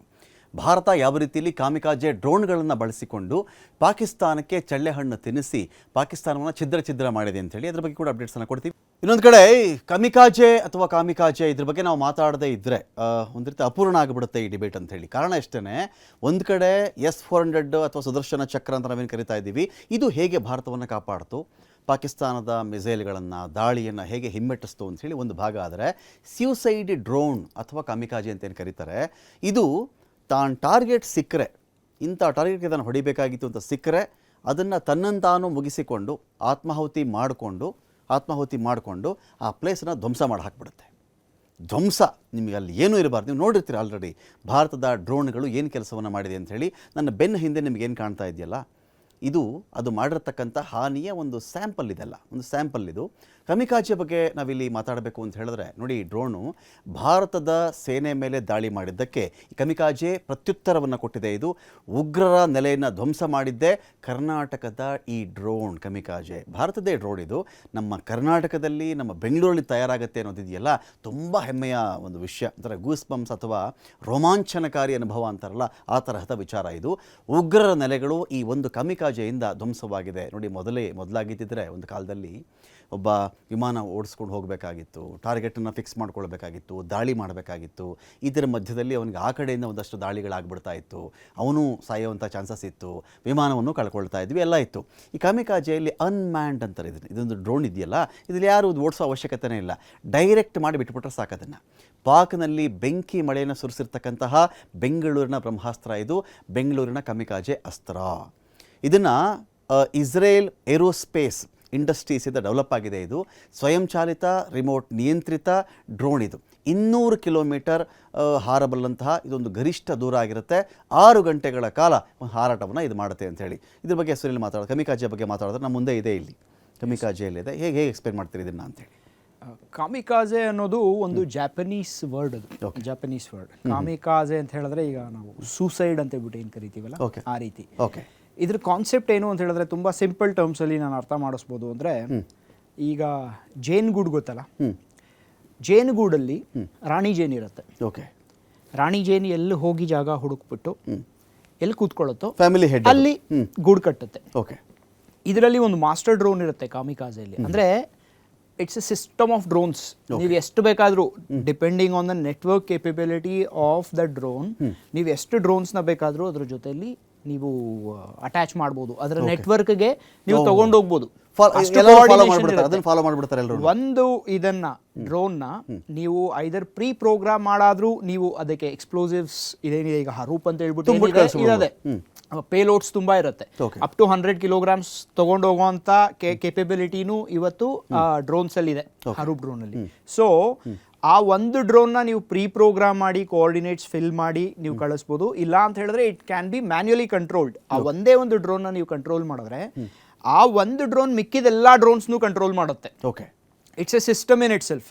ಅದನ್ನ ಕಂಟ್ರೋಲ್ ಮಾಡಿ ಯಾವುದೋ ಒಂದು ಟಾರ್ಗೆಟ್ ಮೇಲೆ, ಈಗ ನಿಮ್ಗಿರುತ್ತೆ, ನೀವು ಕೋಆರ್ಡಿನೇಟ್ ಫಿಲ್ ಮಾಡ್ಬಿಟ್ಟು ನೀವು ಕಳ್ಸಿದ್ರಿ ಅಂತ ಹೇಳಿದ್ರೆ ಕರಾಚಿ, ರಾವಲ್ಪಿಂಡಿ, ಯಾವ್ದಾದ್ರು ಬಾರ್ಡರ್, ಯಾವ್ದಾದ್ರು depending on the range, Okay. ಅದ್ರ ಮೇಲೆ ಡಿಪೆಂಡ್ ಆಗ್ಬಿಟ್ಟು ಅದು ಅಲ್ಲಿ ಹೋಗಿ ಫಸ್ಟ್ ತಾನು ಬೀಳುತ್ತೆ. ಓಕೆ, ಈಗ ಅದೇ ಜಾಗದಲ್ಲಿ ನಮಗೆ ಡಿಸ್ಟ್ರಕ್ಷನ್ ಬೇಕು ಅಂತ ಹೇಳಿದ್ರೆ ಸಿಡ್ಸುತ್ತೆ. ಎಲ್ಲಾನು ಅಲ್ಲೇ ಬಂದು ಬೀಳುತ್ತೆ. Okay, but over A wide range ನಮಗೆ ಇನ್ನೂ, ಯಾಕಂದ್ರೆ ಸಿಸ್ಟಮ್ ಆಫ್ ಡ್ರೋನ್ಸ್, ಈಗ ಒಂದು ಡ್ರೋನ್ ಜೊತೆಲಿ ಇನ್ನೊಂದು 10 ಇರುತ್ತೆ, ಇಲ್ಲ 20 ಇರುತ್ತೆ, 30 ಇರುತ್ತೆ. ಇದು ಎಲ್ಲಾನು ಬೇರೆ ಬೇರೆ ಜಾಗಗಳಿಗೆ ಹೋಗ್ಬಿಟ್ಟು ಡಿಫ್ರೆಂಟ್ ಪ್ಲೇಸಸ್ ಅಲ್ಲಿ ಒಂದು ವೈಡ್ ಏರಿಯಾ ನಾವು ಕವರ್ ಮಾಡ್ಬೇಕಂದ್ರೆ Okay. ಅವೆಲ್ಲದನ್ನು ಡೆಟೋನೇಟ್ ಮಾಡಿಸಿ ಲಾಸ್ಟ್ ಅಲ್ಲಿ ಇದು ಬೀಳುತ್ತೆ. Okay, it's a system in it self. It's A beautiful system. ಇವತ್ತು ಟೆಕ್ನಾಲಜಿ ಎಷ್ಟು ಮುಂದುವರೆದಿದೆ ಅಂತ ಹೇಳಿದ್ರೆ, Okay. ಈಗ ಪಾಕಿಸ್ತಾನ್ ರಡಾರ್ಸ್ನ ಸ್ಯಾಚುರೇಟ್ ಮಾಡಿದ್ದು ನಮ್ಮ ಡ್ರೋನ್ ಸಿಸ್ಟಮ್. ಒಂದು ವೇಳೆ ಇದು ಅಕಸ್ಮಾತ್ ತನಗೆ ಟಾರ್ಗೆಟ್ ಸಿಕ್ಕಲಿಲ್ಲ, ತಾನು ಅಂದುಕೊಂಡಿದ್ದ ರೀತಿಯಲ್ಲಿ ಇಲ್ಲೇನು ಇಲ್ಲ, ಇಲ್ಲಿ ನನಗೆ ಇದರ ಅವಶ್ಯಕತೆ ಇಲ್ಲ ಅಂತ ಹೇಳಿದ್ರೆ ಎಲ್ಲಿಂದ ಲಾಂಚ್ ಆಗುತ್ತೋ ಅಲ್ಲೇ ವಾಪಸ್ ಬಂದು ಕೂಡ ಇದು ಬರುತ್ತೆ ಅಂತ ಕೂಡ ಒಂದು ಇನ್ಫಾರ್ಮೇಶನ್ ಇದೆ. ಇದಕ್ಕೆ ಇನ್ನೊಂದು ಸೂಸೈಡ್ ಮಾಡ್ಕೊಳ್ಳೋದಾದ ಅವಾಗ ಅಂತ ಹೇಳಿ ಇನ್ನೊಂದು ಹೆಸರು ಏನಿದೆ ಗೊತ್ತಾ ಇದಕ್ಕೆ? ಇವನ್ನ ಲಾಯ್ಟರಿಂಗ್ ಮ್ಯುನಿಷನ್ಸ್ ಅಂತಾನೂ ಕರೀತಾರೆ. Okay, these are smart. 2 ಥರದಿದೆ, smart bombs and dirty bombs. Okay, ಇದನ್ನ ಎಕ್ಸಾಕ್ಟ್ಲಿ ಬಾಂಬ್ ಅಂತ ಕರೀಬಾರ್ದು, ಯಾಕಂದ್ರೆ ಇದು ಒಂಥರ ಡ್ರೋನ್ ಸಿಸ್ಟಮ್, ಇದು ಅನ್ಮ್ಯಾನ್ಡ್ ಏರಿಯಲ್ ವೆಹಿಕಲ್ ಸಿಸ್ಟಮ್ ಇದು. ಆದ್ರೆ ಇದು ಕಾಮಿಕಾಜೆಯಲ್ಲಿ ಇದು ತನ್ನ ಕೆಲಸ ತಾನು ಮಾಡಬೇಕು ಅಂತ ಹೇಳಿದಾಗ, ಅರ್ಥ ಆಯ್ತಾ? ಇದು ಅದು ಸಿಕ್ಲಿಲ್ಲ ಅಂದ್ರೆ ಒಂದು ಜಾಗಕ್ಕೆ ನಾನು ಕೋಆರ್ಡಿನೇಟ್ ಅದ್ರಲ್ಲಿ ಫಿಲ್ ಮಾಡಿ ನಾನು ಕಳ್ಸಿದ್ದೀನಿ, ಆದ್ರೆ ಅಲ್ಲಿ ಇದಕ್ಕೆ ಕರೆಕ್ಟ್ ಆಗಿ ಅದು ಏನೋ ಇದೆ, if there is something missing, ಅದೇನಂತ ಹೇಳಿದ್ರೆ ಇಟ್ ಲಾಯ್ಟರ್. ಅದಕ್ಕೆ ಲಾಯ್ಟರಿಂಗ್ ಮ್ಯುನಿಷನ್ಸ್ ಅಂದ್ರೆ. ಲಾಯ್ಟರಿಂಗ್ ಮ್ಯುನಿಷನ್ ಅಂದ್ರೆ ಅದರಲ್ಲಿ ಎಕ್ಸ್ಪ್ಲೋಸಿವ್ ಇದೆ, ಲಾಯ್ಟರ್ ಆಗಿ ಹುಡುಕ್ತಾ ಇರುತ್ತೆ. ಸಿಕ್ಲಿಲ್ಲ ಅಂತ ಹೇಳಿದ್ರೆ of course it is manually controlled, ನೀವು ಪ್ರೋಗ್ರಾಮ್ ಮಾಡ್ಬೋದು ಅದನ್ನ, you can call it back, ವಾಪಸ್ ಬಂದ್ಬಿಡು ಅಂತ ಹೇಳಿ ಬರ್ಬೋದು. ಯಾಕಂದ್ರೆ ಕಾಸ್ಟ್ಲಿ ಡ್ರೋನ್ಸ್ ಇವೆಲ್ಲ, ಕರೆಕ್ಟ್, ಇವೆಲ್ಲ ಕಾಸ್ಟ್ಲಿ ಡ್ರೋನ್ಸ್. ಈ ಸಿಸ್ಟಮ್ ಅಷ್ಟು ಸುಲಭವಾಗಿ ಮಾಡಲ್ಲ. ಆಲ್ಮೋಸ್ಟ್ 6 crores ಅಂತ ಮಾತಾಡ್ತಾರೆ. ಹೌದು, ಆಲ್ಮೋಸ್ಟ್ 6 crores ಅಂತ ಮಾತಾಡ್ತಾರೆ. ಅರ್ಥ ಆಯ್ತಾ? ಯಾಕಂದ್ರೆ ಇಂಡಿಯನ್ ಏರ್ ಫೋರ್ಸ್ 2019 ಅಲ್ಲಿ ಅರೌಂಡ್ $10 million ಡೀಲ್ ಸೈನ್ ಮಾಡಿತ್ತು ಹರೂಪ್ ಸಿಸ್ಟಮ್ಸ್ಗೆ. So Harop at a higher level. ಅದು ಬಿಟ್ಟು ತುಂಬಾ ಕಂಪನೀಸ್ ಇದೆ ನಮ್ಮ ಬೆಂಗಳೂರಲ್ಲಿ, ಹೆಮ್ಮೆ ಆಗುತ್ತೆ ಇದನ್ನ ಹೇಳ್ಕೊಳಕ್ಕೆ. ತುಂಬಾ ಕಂಪನೀಸ್ ಇವೆ, ನಾನು ನೋಡಿದ್ದೀನಿ. In fact around 2-3 years ago army day parade ಅಲ್ಲಿ ಡೆಲ್ಲಿಲಿ ಇದ್ರ ಡೆಮಾನ್ಸ್ಟ್ರೇಷನ್ ಕೊಟ್ಟಿತ್ತು, ನಮ್ಮ ಬ್ಯಾಂಗ್ಳೂರ್ದು ಒಂದು ಕಂಪನಿ ಕೊಟ್ಟಿತ್ತು. ಕರಿತಾ ಇದ್ದೀವಿ. ಇದು ಹೇಗೆ ಭಾರತವನ್ನು ಕಾಪಾಡ್ತು, ಪಾಕಿಸ್ತಾನದ ಮಿಸೈಲ್ಗಳನ್ನು, ದಾಳಿಯನ್ನು ಹೇಗೆ ಹಿಮ್ಮೆಟ್ಟಿಸ್ತು ಅಂತ ಹೇಳಿ ಒಂದು ಭಾಗ. ಆದರೆ ಸ್ಯೂಸೈಡ್ ಡ್ರೋನ್ ಅಥವಾ ಕಾಮಿಕಾಜೆ ಅಂತ ಏನು ಕರೀತಾರೆ, ಇದು ತಾನು ಟಾರ್ಗೆಟ್ ಸಿಕ್ಕರೆ, ಇಂಥ ಟಾರ್ಗೆಟ್ಗೆ ತಾನು ಹೊಡಿಬೇಕಾಗಿತ್ತು ಅಂತ ಸಿಕ್ಕರೆ ಅದನ್ನು ತನ್ನಂತಾನು ಮುಗಿಸಿಕೊಂಡು ಆತ್ಮಾಹುತಿ ಮಾಡಿಕೊಂಡು ಆ ಪ್ಲೇಸನ್ನು ಧ್ವಂಸ ಮಾಡಿ ಹಾಕ್ಬಿಡುತ್ತೆ. ಧ್ವಂಸ, ನಿಮಗೆ ಅಲ್ಲಿ ಏನೂ ಇರಬಾರ್ದು. ನೀವು ನೋಡಿರ್ತೀರ ಆಲ್ರೆಡಿ ಭಾರತದ ಡ್ರೋನ್ಗಳು ಏನು ಕೆಲಸವನ್ನು ಮಾಡಿದೆ ಅಂಥೇಳಿ. ನನ್ನ ಬೆನ್ನ ಹಿಂದೆ ನಿಮಗೇನು ಕಾಣ್ತಾ ಇದೆಯಲ್ಲ, ಇದು ಅದು ಮಾಡಿರ್ತಕ್ಕಂಥ ಹಾನಿಯ ಒಂದು ಸ್ಯಾಂಪಲ್ ಇದೆಲ್ಲ, ಒಂದು ಸ್ಯಾಂಪಲ್ ಇದು. ಕಮಿಕಾಜೆ ಬಗ್ಗೆ ನಾವಿಲ್ಲಿ ಮಾತಾಡಬೇಕು ಅಂತ ಹೇಳಿದ್ರೆ, ನೋಡಿ, ಡ್ರೋನು ಭಾರತದ ಸೇನೆ ಮೇಲೆ ದಾಳಿ ಮಾಡಿದ್ದಕ್ಕೆ ಈ ಕಮಿಕಾಜೆ ಪ್ರತ್ಯುತ್ತರವನ್ನು ಕೊಟ್ಟಿದೆ. ಇದು ಉಗ್ರರ ನೆಲೆಯನ್ನು ಧ್ವಂಸ ಮಾಡಿದ್ದೆ ಕರ್ನಾಟಕದ ಈ ಡ್ರೋನ್ ಕಮಿಕಾಜೆ. ಭಾರತದೇ ಡ್ರೋನ್ ಇದು. ನಮ್ಮ ಕರ್ನಾಟಕದಲ್ಲಿ, ನಮ್ಮ ಬೆಂಗಳೂರಲ್ಲಿ ತಯಾರಾಗುತ್ತೆ ಅನ್ನೋದಿದೆಯಲ್ಲ, ತುಂಬ ಹೆಮ್ಮೆಯ ಒಂದು ವಿಷಯ. ಒಂಥರ ಗೂಸ್ ಬಂಪ್ಸ್ ಅಥವಾ ರೋಮಾಂಚನಕಾರಿ ಅನುಭವ ಅಂತಾರಲ್ಲ, ಆ ತರಹದ ವಿಚಾರ ಇದು. ಉಗ್ರರ ನೆಲೆಗಳು ಈ ಒಂದು ಕಮಿಕಾಜೆಯಿಂದ ಧ್ವಂಸವಾಗಿದೆ. ನೋಡಿ, ಮೊದಲಾಗಿದ್ದಿದ್ರೆ ಒಂದು ಕಾಲದಲ್ಲಿ ಒಬ್ಬ ವಿಮಾನ ಓಡಿಸ್ಕೊಂಡು ಹೋಗಬೇಕಾಗಿತ್ತು, ಟಾರ್ಗೆಟನ್ನು ಫಿಕ್ಸ್ ಮಾಡ್ಕೊಳ್ಬೇಕಾಗಿತ್ತು, ದಾಳಿ ಮಾಡಬೇಕಾಗಿತ್ತು. ಇದರ ಮಧ್ಯದಲ್ಲಿ ಅವನಿಗೆ ಆ ಕಡೆಯಿಂದ ಒಂದಷ್ಟು ದಾಳಿಗಳಾಗ್ಬಿಡ್ತಾ ಇತ್ತು, ಅವನು ಸಾಯುವಂಥ ಚಾನ್ಸಸ್ ಇತ್ತು, ವಿಮಾನವನ್ನು ಕಳ್ಕೊಳ್ತಾ ಇದ್ವಿ, ಎಲ್ಲ ಇತ್ತು. ಈ ಕಾಮಿಕಾಜೆಯಲ್ಲಿ ಅನ್ಮ್ಯಾನ್ಡ್ ಅಂತಾರೆ ಇದೊಂದು ಡ್ರೋನ್ ಇದೆಯಲ್ಲ, ಇದರಲ್ಲಿ ಯಾರು ಓಡಿಸೋ ಅವಶ್ಯಕತೆನೇ ಇಲ್ಲ, ಡೈರೆಕ್ಟ್ ಮಾಡಿ ಬಿಟ್ಬಿಟ್ರೆ ಸಾಕದನ್ನು. ಪಾಕ್ನಲ್ಲಿ ಬೆಂಕಿ ಮಳೆಯನ್ನು ಸುರಿಸಿರ್ತಕ್ಕಂತಹ ಬೆಂಗಳೂರಿನ ಬ್ರಹ್ಮಾಸ್ತ್ರ ಇದು, ಬೆಂಗಳೂರಿನ ಕಮಿಕಾಜೆ ಅಸ್ತ್ರ. ಇದನ್ನು ಇಸ್ರೇಲ್ ಏರೋಸ್ಪೇಸ್ ಇಂಡಸ್ಟ್ರೀಸಿಂದ ಡೆವಲಪ್ ಆಗಿದೆ. ಇದು ಸ್ವಯಂಚಾಲಿತ ರಿಮೋಟ್ ನಿಯಂತ್ರಿತ ಡ್ರೋನ್. ಇದು 200 ಕಿಲೋಮೀಟರ್ ಹಾರಬಲ್ಲಂತಹ ಇದೊಂದು ಗರಿಷ್ಠ ದೂರ ಆಗಿರುತ್ತೆ. 6 ಗಂಟೆಗಳ ಕಾಲ ಹಾರಾಟವನ್ನು ಇದು ಮಾಡುತ್ತೆ ಅಂಥೇಳಿ. ಇದ್ರ ಬಗ್ಗೆ ಹೆಸರಲ್ಲಿ ಮಾತಾಡೋದು, ಕಮಿಕಾಜೆ ಬಗ್ಗೆ ಮಾತಾಡಿದ್ರೆ ನಮ್ಮ ಮುಂದೆ ಇದೆ, ಇಲ್ಲಿ ಕಮಿಕಾಜೆಯಲ್ಲಿದೆ. ಹೇಗೆ ಎಕ್ಸ್ಪ್ಲೇನ್ ಮಾಡ್ತೀರಿ ಇದನ್ನು ಅಂತೇಳಿ? ಕಾಮಿಕಾಜೆ ಅನ್ನೋದು ಒಂದು ಜಾಪನೀಸ್ ವರ್ಡ್. ಅದು ಜಾಪನೀಸ್ ವರ್ಡ್. ಕಾಮಿಕಾಜೆ ಅಂತ ಹೇಳಿದ್ರೆ ಈಗ ನಾವು ಸೂಸೈಡ್ ಅಂತ ಹೇಳ್ಬಿಟ್ಟು ಏನು ಕರಿತೀವಲ್ಲ, ಆ ರೀತಿ. ಓಕೆ, ಇದ್ರ ಕಾನ್ಸೆಪ್ಟ್ ಏನು ಅಂತ ಹೇಳಿದ್ರೆ ತುಂಬ ಸಿಂಪಲ್ ಟರ್ಮ್ಸಲ್ಲಿ ನಾನು ಅರ್ಥ ಮಾಡಿಸ್ಬೋದು. ಅಂದರೆ ಈಗ ಜೇನುಗೂಡು ಗೊತ್ತಲ್ಲ, ಜೇನುಗೂಡಲ್ಲಿ ರಾಣಿ ಜೇನು ಇರುತ್ತೆ. ಓಕೆ, ರಾಣಿ ಜೇನು ಎಲ್ಲಿ ಹೋಗಿ ಜಾಗ ಹುಡುಕ್ಬಿಟ್ಟು ಎಲ್ಲಿ ಕೂತ್ಕೊಳ್ಳುತ್ತೋ ಫ್ಯಾಮಿಲಿ ಹೆಡ್ ಅಲ್ಲಿ ಗೂಡು ಕಟ್ಟುತ್ತೆ. ಓಕೆ, ಇದರಲ್ಲಿ ಒಂದು ಮಾಸ್ಟರ್ ಡ್ರೋನ್ ಇರುತ್ತೆ ಕಾಮಿಕಾಜೆಯಲ್ಲಿ. ಅಂದರೆ it's a system of drones. ನೀವು ಎಷ್ಟು ಬೇಕಾದರೂ, depending on the network capability of the drone, ನೀವು ಎಷ್ಟು ಡ್ರೋನ್ಸ್ನ ಬೇಕಾದರೂ ಅದ್ರ ಜೊತೆಯಲ್ಲಿ ನೀವು ಅಟ್ಯಾಚ್ ಮಾಡ್ಬೋದು, ಅದರ ನೆಟ್ವರ್ಕ್ಗೆ ನೀವು ತಗೊಂಡು ಹೋಗ್ಬೋದು. ಅದನ್ನ ಫಾಲೋ ಮಾಡ್ಬಿಡ್ತಾರೆ ಎಲ್ಲರೂ. ಒಂದು ಇದನ್ನ ಡ್ರೋನ್ನ ನೀವು ಐದರ್ ಪ್ರೀ ಪ್ರೋಗ್ರಾಮ್ ಮಾಡಾದ್ರೂ ನೀವು ಅದಕ್ಕೆ ಎಕ್ಸ್ಪ್ಲೋಸಿವ್ಸ್ ಇದೇನಿದೆ ಈಗ ಹರೂಪ್ ಅಂತ ಹೇಳ್ಬಿಟ್ಟು ಇರದೆ ಪೇಲೋಡ್ಸ್ ತುಂಬಾ ಇರುತ್ತೆ. ಅಪ್ ಟು 100 kilograms ತಗೊಂಡು ಹೋಗುವಂತ ಕೇಪಬಿಲಿಟಿನೂ ಇವತ್ತು ಡ್ರೋನ್ಸ್ ಅಲ್ಲಿ ಇದೆ, ಹರೂಪ್ ಡ್ರೋನ್ ಅಲ್ಲಿ. ಸೊ ಆ ಒಂದು ಡ್ರೋನ್ನ ನೀವು ಪ್ರೀ ಪ್ರೋಗ್ರಾಮ್ ಮಾಡಿ ಕೋಆರ್ಡಿನೇಟ್ಸ್ ಫಿಲ್ ಮಾಡಿ ನೀವು ಕಳಿಸ್ಬೋದು. ಇಲ್ಲ ಅಂತ ಹೇಳಿದ್ರೆ it can be manually controlled. ಆ ಒಂದೇ ಒಂದು ಡ್ರೋನ್ನ ನೀವು ಕಂಟ್ರೋಲ್ ಮಾಡಿದ್ರೆ ಆ ಒಂದು ಡ್ರೋನ್ ಮಿಕ್ಕಿದೆಲ್ಲ ಡ್ರೋನ್ಸ್ನು ಕಂಟ್ರೋಲ್ ಮಾಡುತ್ತೆ. Okay, it's a system in it self. ಅದನ್ನ ಕಂಟ್ರೋಲ್ ಮಾಡಿ ಯಾವುದೋ ಒಂದು ಟಾರ್ಗೆಟ್ ಮೇಲೆ, ಈಗ ನಿಮ್ಗಿರುತ್ತೆ ನೀವು ಕೋಆರ್ಡಿನೇಟ್ ಫಿಲ್ ಮಾಡ್ಬಿಟ್ಟು ನೀವು ಕಳ್ಸಿದ್ರಿ ಅಂತ ಹೇಳಿದ್ರೆ ಕರಾಚಿ, ರಾವಲ್ಪಿಂಡಿ, ಯಾವ್ದಾದ್ರು ಡಿಪೆಂಡಿಂಗ್ ಆನ್ ದ ರೇಂಜ್, ಅದ್ರ ಮೇಲೆ ಡಿಪೆಂಡ್ ಆಗ್ಬಿಟ್ಟು ಅದು ಅಲ್ಲಿ ಹೋಗಿ ಫಸ್ಟ್ ತಾನು ಬೀಳುತ್ತೆ. ಓಕೆ, ಈಗ ಅದೇ ಜಾಗದಲ್ಲಿ ನಮಗೆ ಡಿಸ್ಟ್ರಕ್ಷನ್ ಬೇಕು ಅಂತ ಹೇಳಿದ್ರೆ ಎಲ್ಲಾನು ಅಲ್ಲೇ ಬಂದು ಬೀಳುತ್ತೆ. Okay, but over A wide range ನಮಗೆ ಇನ್ನೂ, ಯಾಕಂದ್ರೆ ಸಿಸ್ಟಮ್ ಆಫ್ ಡ್ರೋನ್ಸ್, ಈಗ ಒಂದು ಡ್ರೋನ್ ಜೊತೆಲಿ ಇನ್ನೊಂದು 10 ಇರುತ್ತೆ, ಇಲ್ಲ 20 ಇರುತ್ತೆ, 30 ಇರುತ್ತೆ. ಇದು ಎಲ್ಲಾನು ಬೇರೆ ಬೇರೆ ಜಾಗಗಳಿಗೆ ಹೋಗ್ಬಿಟ್ಟು ಡಿಫ್ರೆಂಟ್ ಪ್ಲೇಸಸ್ ಅಲ್ಲಿ ಒಂದು ವೈಡ್ ಏರಿಯಾ ನಾವು ಕವರ್ ಮಾಡ್ಬೇಕಂದ್ರೆ ಅವೆಲ್ಲದನ್ನು ಡೆಟೋನೇಟ್ ಮಾಡಿಸಿ ಲಾಸ್ಟ್ ಅಲ್ಲಿ ಇದು ಬೀಳುತ್ತೆ. Okay, it's a system in it self. It's A beautiful system. ಇವತ್ತು ಟೆಕ್ನಾಲಜಿ ಎಷ್ಟು ಮುಂದುವರೆದಿದೆ ಅಂತ ಹೇಳಿದ್ರೆ ಈಗ ಪಾಕಿಸ್ತಾನ್ ರಡಾರ್ಸ್ನ ಸ್ಯಾಚುರೇಟ್ ಮಾಡಿದ್ದು ನಮ್ಮ ಡ್ರೋನ್ ಸಿಸ್ಟಮ್. ಒಂದು ವೇಳೆ ಇದು ಅಕಸ್ಮಾತ್ ತನಗೆ ಟಾರ್ಗೆಟ್ ಸಿಕ್ಲಿಲ್ಲ, ತಾನು ಅಂದುಕೊಂಡಿದ್ದ ರೀತಿಯಲ್ಲಿ ಇಲ್ಲೇನೂ ಇಲ್ಲ, ಇಲ್ಲಿ ನನಗೆ ಇದರ ಅವಶ್ಯಕತೆ ಇಲ್ಲ ಅಂತ ಹೇಳಿದ್ರೆ ಎಲ್ಲಿಂದ ಲಾಂಚ್ ಆಗುತ್ತೋ ಅಲ್ಲೇ ವಾಪಸ್ ಬಂದು ಕೂಡ ಇದು ಬರುತ್ತೆ ಅಂತ ಕೂಡ ಒಂದು ಇನ್ಫಾರ್ಮೇಶನ್ ಇದೆ. ಇದಕ್ಕೆ ಇನ್ನೊಂದು ಸೂಸೈಡ್ ಮಾಡ್ಕೊಳ್ಳೋದಾದ ಅವಾಗ ಅಂತ ಹೇಳಿ ಇನ್ನೊಂದು ಹೆಸರು ಏನಿದೆ ಗೊತ್ತಾ ಇದಕ್ಕೆ, ಇವನ್ನ ಲಾಯ್ಟರಿಂಗ್ ಮ್ಯುನಿಷನ್ಸ್ ಅಂತಾನೂ ಕರೀತಾರೆ. Okay, these are smart. ಎರಡು ಥರದಿದೆ, smart bombs and dirty bombs. Okay, ಇದನ್ನ ಎಕ್ಸಾಕ್ಟ್ಲಿ ಬಾಂಬ್ ಅಂತ ಕರಿಬಾರ್ದು, ಯಾಕಂದ್ರೆ ಇದು ಒಂಥರ ಡ್ರೋನ್ ಸಿಸ್ಟಮ್, ಇದು ಅನ್ಮ್ಯಾನ್ಡ್ ಏರಿಯಲ್ ವೆಹಿಕಲ್ ಸಿಸ್ಟಮ್ ಇದು. ಆದ್ರೆ ಇದು ಕಾಮಿಕಾಜೆಯಲ್ಲಿ ಇದು ತನ್ನ ಕೆಲಸ ತಾನು ಮಾಡಬೇಕು ಅಂತ ಹೇಳಿದಾಗ, ಅರ್ಥ ಆಯ್ತಾ, ಇದು ಅದು ಸಿಕ್ಲಿಲ್ಲ ಅಂದ್ರೆ ಒಂದು ಜಾಗಕ್ಕೆ ನಾನು ಕೋಆರ್ಡಿನೇಟ್ ಅದ್ರಲ್ಲಿ ಫಿಲ್ ಮಾಡಿ ನಾನು ಕಳ್ಸಿದ್ದೀನಿ, ಆದ್ರೆ ಅಲ್ಲಿ ಇದಕ್ಕೆ ಕರೆಕ್ಟ್ ಆಗಿ ಅದು ಏನೋ ಇದೆ, if there is something missing, ಅದೇನಂತ ಹೇಳಿದ್ರೆ it loiter.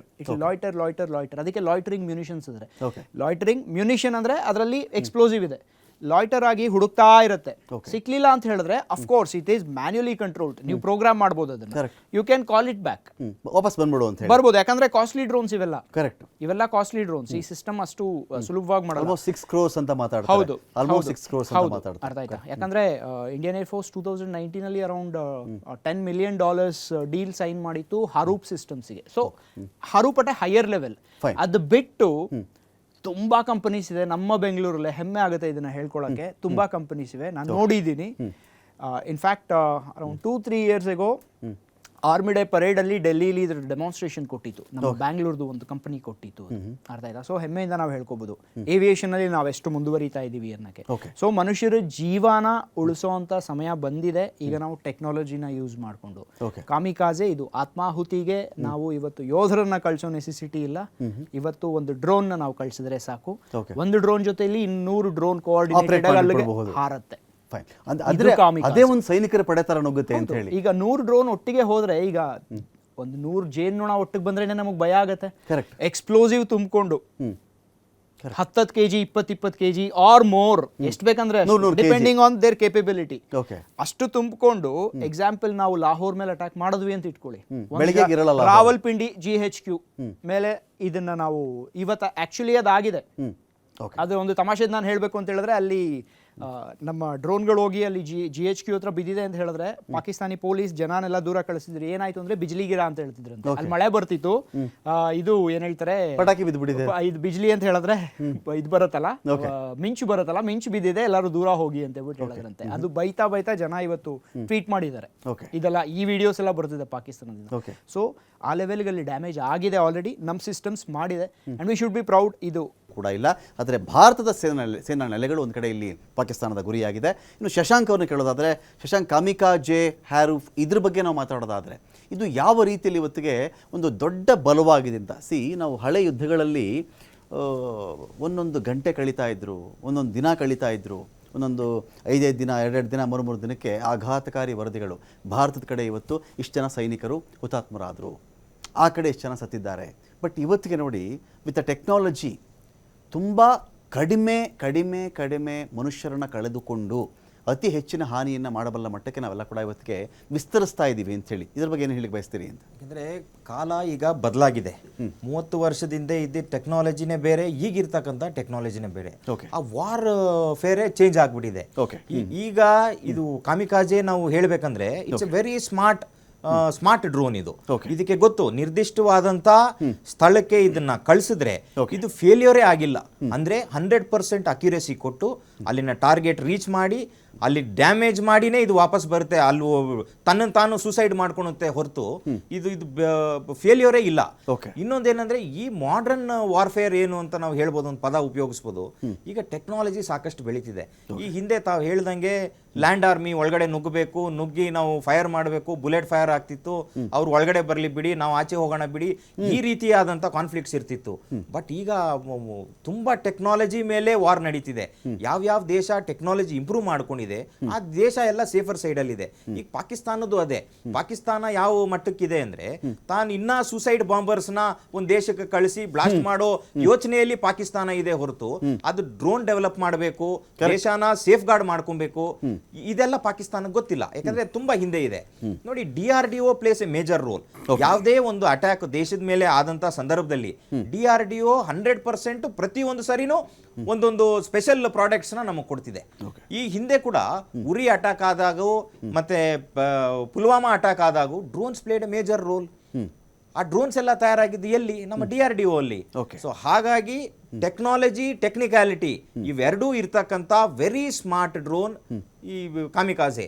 And more over ಇದು ಒಂದು ಸರಿ ಶತ್ರುನ ಲಾಕ್ ಮಾಡಿ ಇದು ಹೊರಟ್ರೆ ಅದು ಸಂಹಾರ ಮಾಡುತ್ತೆ ಹೊರತು ಬೇರೆ ಏನೂ ಇಲ್ಲ. ಯಾಕಂದ್ರೆ ಇದು ರೌಂಡ್ ಹಾಕುತ್ತೆ. ನೀವು ಎಲ್ಲಿ ಅಕ್ಯುರೇಸಿ ನಿಮಗೆ ಸಿಕ್ಕಲ್ಲ, ಎಲ್ಲಿ ನಿಮಗೆ ಟಾರ್ಗೆಟ್ ಸಿಗಲ್ಲ, ಇಟ್ ಕೀಪ್ಸ್ ರೌಂಡಿಂಗ್. ನಂದು ಶಶಾಂಕ್ ಒಂದು ಕ್ವಶನ್ ಇತ್ತು ನನಗೆ. ಇದು ಪಾಕಿಸ್ತಾನದ ಅವರ ಒಂದು ಏರ್ ಡಿಫೆನ್ಸ್ ಸಿಸ್ಟಮ್ಮು ಯಾಕೆ ಟ್ರೇಸ್ ಮಾಡೋಕ್ಕಾಗಲ್ಲ ಅಂತ ಸ್ಪೆಷಾಲಿಟಿ ಇದರಲ್ಲಿ ಏನಿದೆ ಅಂತ ಕಾಮಿಕಾಜೆಯಲ್ಲಿ? ಅಂದ್ರೆ ಇದು ಅಲ್ಲಿ ಹೈಲಿ ಇಂಟಿಗ್ರೇಟೆಡ್ ಡ್ರೋನ್ ಇದು. ಮತ್ತೆ ಇದರಲ್ಲಿ ಇರ್ತಕ್ಕಂಥ ಸೆನ್ಸರ್ಸ್ ಆಗಲಿ, ಇದರಲ್ಲಿ ಉಪಯೋಗಿಸಿರ್ತಕ್ಕಂಥ ಟೆಕ್ನಾಲಜಿ ಆಗಲಿ, ಈ ಪಾಕಿಸ್ತಾನ ಏನು ಚೈನಾದಿಂದ ಕೊಂಡ್ಕೊಂಡಿದೆ ಎಲ್ಲ ಸೆಕೆಂಡ್ ಹ್ಯಾಂಡ್ಲು ಅಂತ ನಾವು ಹೇಳ್ಬೋದು. ಈಗ ಚೈನಾಗೆ ಯಾವ್ದು ಬೇಡ ಪ್ರಾಡಕ್ಟ್ ಅದನ್ನ ಬೇರೆ ದೇಶಕ್ಕೆ ಮಾರ್ತಿದೆ. ಚೈನಾ ಹತ್ರ ಇರೋ ಟೆಕ್ನಾಲಜಿ ಬೇರೆ ದೇಶಕ್ಕೆ ಕೊಡಲ್ಲ. ಅವ್ರಿಗೆ ಬೇಕಿರೋದೇನು? ಟ್ರೇಡ್ ಬೇಕು. ನೀನ್ ಇಂತಿಷ್ಟು ಹಣ ಕೊಡು ಅಂದ್ರೆ 10 ರೂಪಾಯಿ ಇರೋ ಪ್ರಾಡಕ್ಟ್ 50 ಪೈಸೆಗೆ ನೀನು ಕೊಟ್ರೆ ಈ ಪ್ರಾಡಕ್ಟ್ ನೀನು ಕೊಡ್ತೀನಿ ಅಂತ. ಹಣ ಕೂಡ ಇಲ್ಲಿ ಪ್ಲೇಸ್ ಎ ಮೇಜರ್ ರೋಲ್. ನಾವು ಹೇಗೆ ಹಣ ಕೊಡ್ತೀವಿ, ಒಂದು ಗಾದೆ ಇದೆ, ಕಾಸು ಕೊಟ್ಟಂಗೆ ಕಜ್ಜಾಯ ಅಂತ. ಹಾಗೆ ನಾವು ಹೇಗೆ ಇನ್ವೆಸ್ಟ್ಮೆಂಟ್ ಮಾಡ್ತೀವಿ ಆ ರೇಂಜ್ಗೆ ಪ್ರಾಡಕ್ಟ್ಸ್ ನಮ್ಗೆ ಸಿಗುತ್ತೆ. ಯಾಕಂದ್ರೆ ಅಕ್ಯುರೇಸಿ ಇಂಪಾರ್ಟೆಂಟ್. ಒಂದು ಸರಿ ಟಾರ್ಗೆಟ್ ನಾವು ಫಿಕ್ಸ್ ಮಾಡಿದ್ರೆ ಅದು ಹೋಗಿ ಡೆಸ್ಟ್ರಾಯ್ ಮಾಡಬೇಕು. ಇದು ಸೂಸೈಡ್ ಡ್ರೋನ್ ಆಗಿರೋದ್ರಿಂದ ನೀವು ಯಾವ್ದನ್ನೇ ಬಿಡಿ, ಯಾವುದೇ ಆರ್ಮಿ ಬೇಸ್ ಕ್ಯಾಂಪ್ ಮೇಲೆ ಬಿಡಿ, ನೀವು ಎಲ್ಲೇ ಬಿಡಿ, ಇದು 100% ಅಕ್ಯುರೇಸಿ ತೋರಿಸುತ್ತೆ. ಈಗಾಗಲೇ ಪ್ರೂವನ್ ಡ್ರೋನ್ ಇದು. ಈಗಾಗಲೇ ಪ್ರತಿ ದೇಶಕ್ಕೂ ಈಗ ಗೊತ್ತಾಗಿದೆ ಭಾರತದ ಹತ್ರ ಈ ರೀತಿ ಇದೆ ಅಂತ. ಈ ಹಿಂದೆ ನಾವು ಇರಾನ್ ಆ ದೇಶದಲ್ಲಿ ನೋಡ್ಬೇಕಾದ್ರೆ ಅಲ್ಲಿನ ಆರ್ಮಿ ಆಫೀಸರ್ಸ್ ನ ಕೊಂದಂತ ಡ್ರೋನ್ ಕೂಡ ಈ ರೀತಿ ಇರುತ್ತೆ.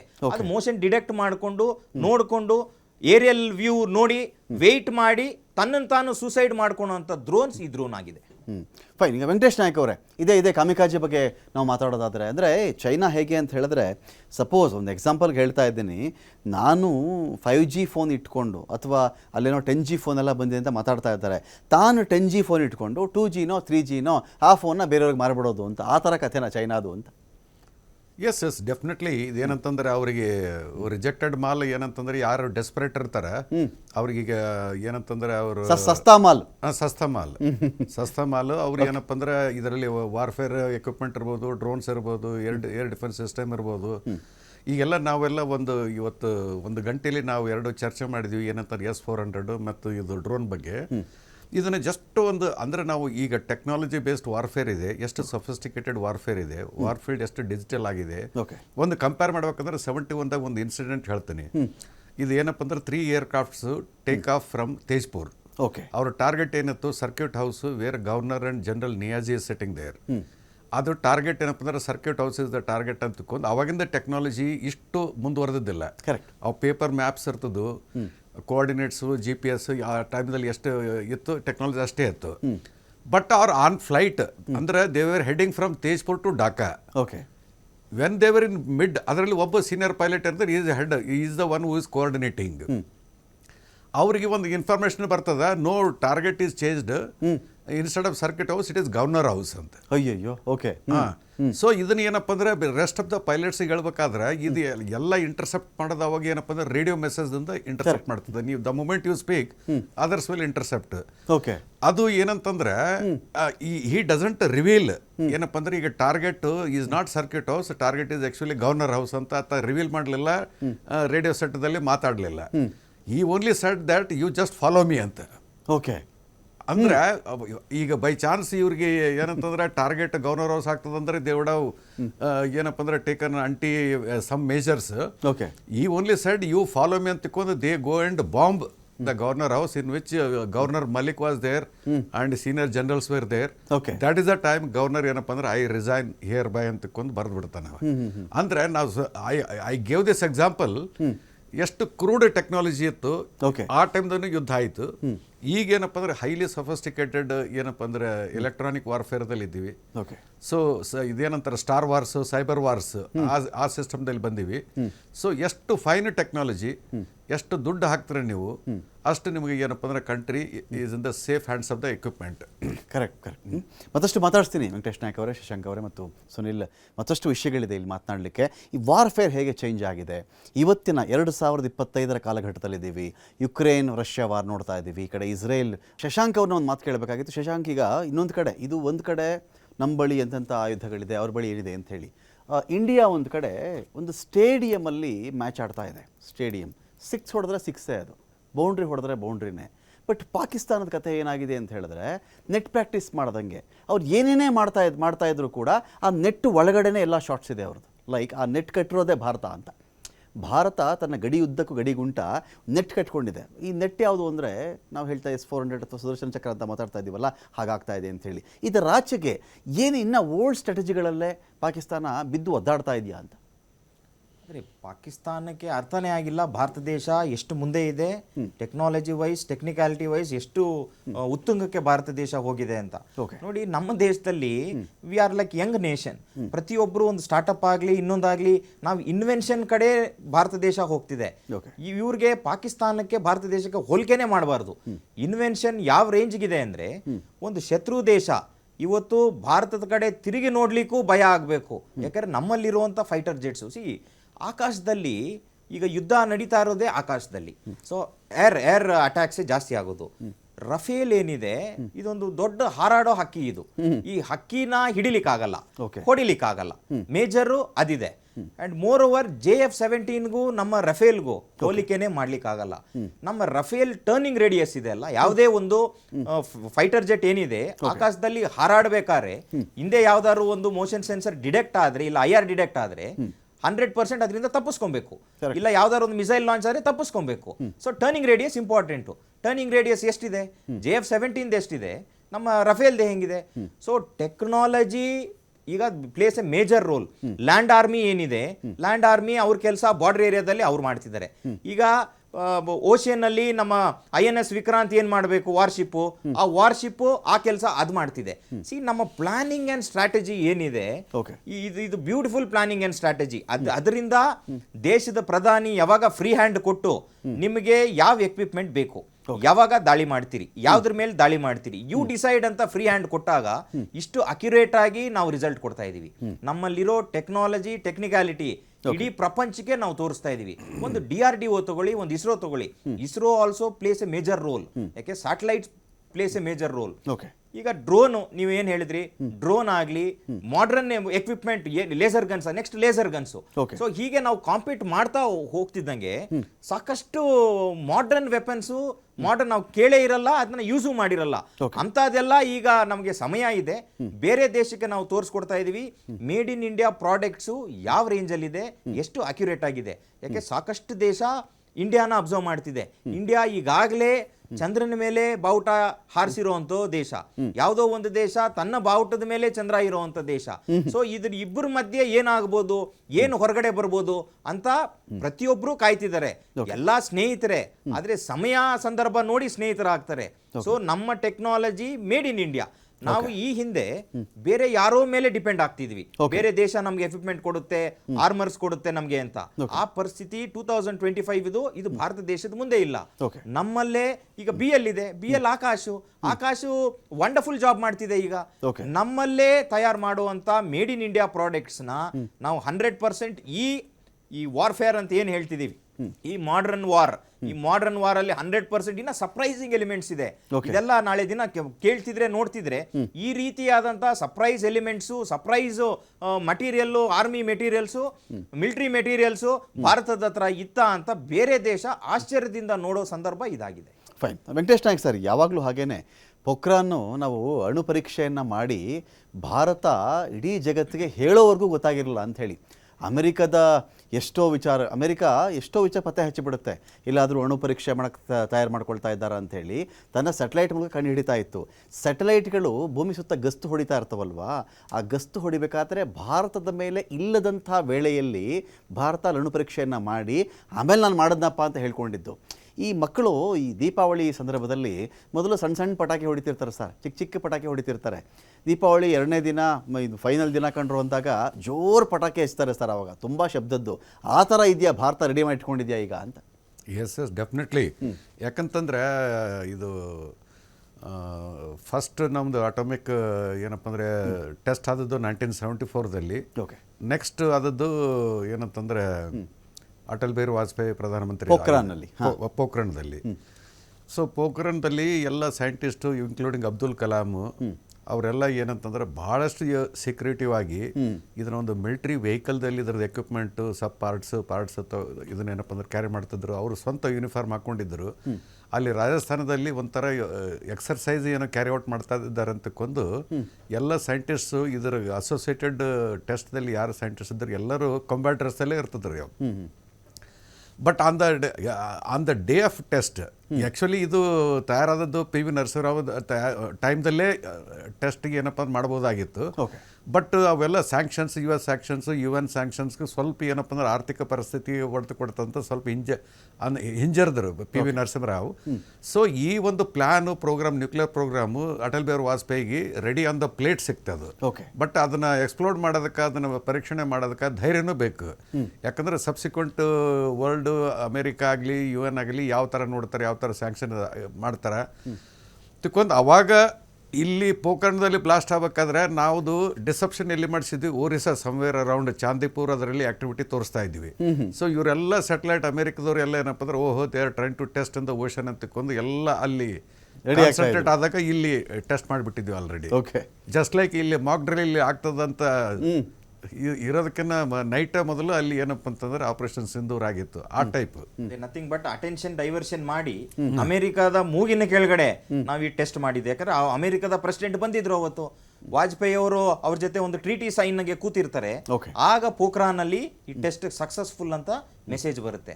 ಸೊ ಇದನ್ನ ಮಾಡ್ಲಿಕ್ಕೆ ಬಿಟ್ಟಿರಲಿಲ್ಲ ಅಮೆರಿಕ. ಬೈಕಾಟ್ ಮಾಡ್ತೀವಿ, ನಿಮ್ಗೆ ಬೇರೆ ಸ್ಯಾಂಕ್ಷನ್ಸ್ ಹಾಕ್ತೀವಿ, ಹಾಗೆ ಹೀಗೆ ನೀವು ನ್ಯೂಕ್ಲಿಯರ್ ವೆಪನ್ ನ ಟೆಸ್ಟ್ ಮಾಡಬಾರ್ದು, ಸಾಕಷ್ಟು ಒತ್ತಡ ತಂದ್ರೂ ಸಹಿತ ನಮ್ಮ ಸ್ಮಾರ್ಟ್ ಪ್ಲೇ ಏನಿದೆ ಆಗ್ಲೂ ಸಹಿತ ಸ್ಮಾರ್ಟ್ ಪ್ಲೇ ಅಟೆನ್ಷನ್ ಡೈವರ್ಷನ್.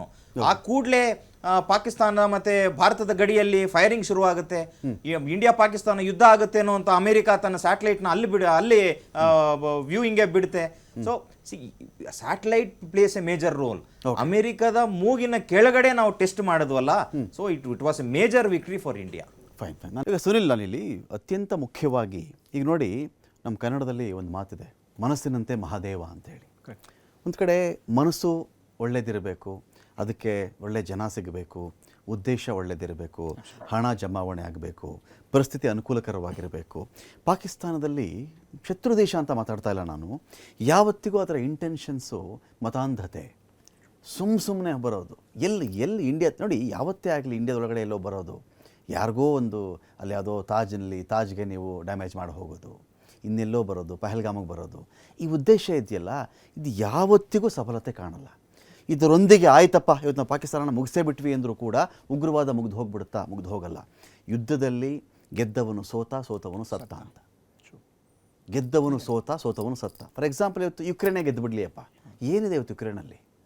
ಇವತ್ತು ಅವ್ರು ಗೆದ್ದು ಬಿಟ್ರು ಅಂತಲೇ ಅಂತಾರೆ ಅಗೇನ್ಸ್ಟ್ ರಷ್ಯಾ. ಏನಿದೆ ಅಂತ ಬಂದಾಗ ಅಲ್ಲಿ ನಥಿಂಗ್. ಸಮಾಪ್ತ ಆಗಿದೆ. ಇಸ್ರೇಲ್ ಇದೇ ಥರ ಕಂಟಿನ್ಯೂ ಮಾಡ್ಕೊಂಡು ಹೋದರೆ ಎಷ್ಟು ದಿನಗಳ ಕಾಲ ಇದು ಮುಂದುವರಿಯಬಹುದು ಅಂತ. ಸೊ ಯುದ್ಧ ಯಾವತ್ತೂ ಯಾರಿಗೂ ಒಳ್ಳೆಯದು ಮಾಡಲ್ಲ. ಗೆದ್ವಿ ಅನ್ನೋದು ಬಂದರೂ ಕೂಡ ಕನಿಷ್ಠ ಒಂದು ದೇಶದ ಆರ್ಥಿಕತೆಯನ್ನು 20 ವರ್ಷಗಳ ಹಿಂದಕ್ಕೆ ತಳ್ಳಿಬಿಡುತ್ತದೆ. ಕರೆಕ್ಟಾಗಿ 2-3 ವರ್ಷಗಳ ಕಾಲ ಯುದ್ಧ ನಡೆದು ಬಿಟ್ರೆ ಅಂತೇಳಿ. ಸೊ ಪಾಕಿಸ್ತಾನ ಎಲ್ಲಿ ನಿಂತ್ಕೊಂಡಿದೆ ಈಗ? ಏನೂ ಇಲ್ಲದೆ ಈ ಒಣಜಂಭ ಯಾಕೆ ಇವರಿಗೆ ಅಂತ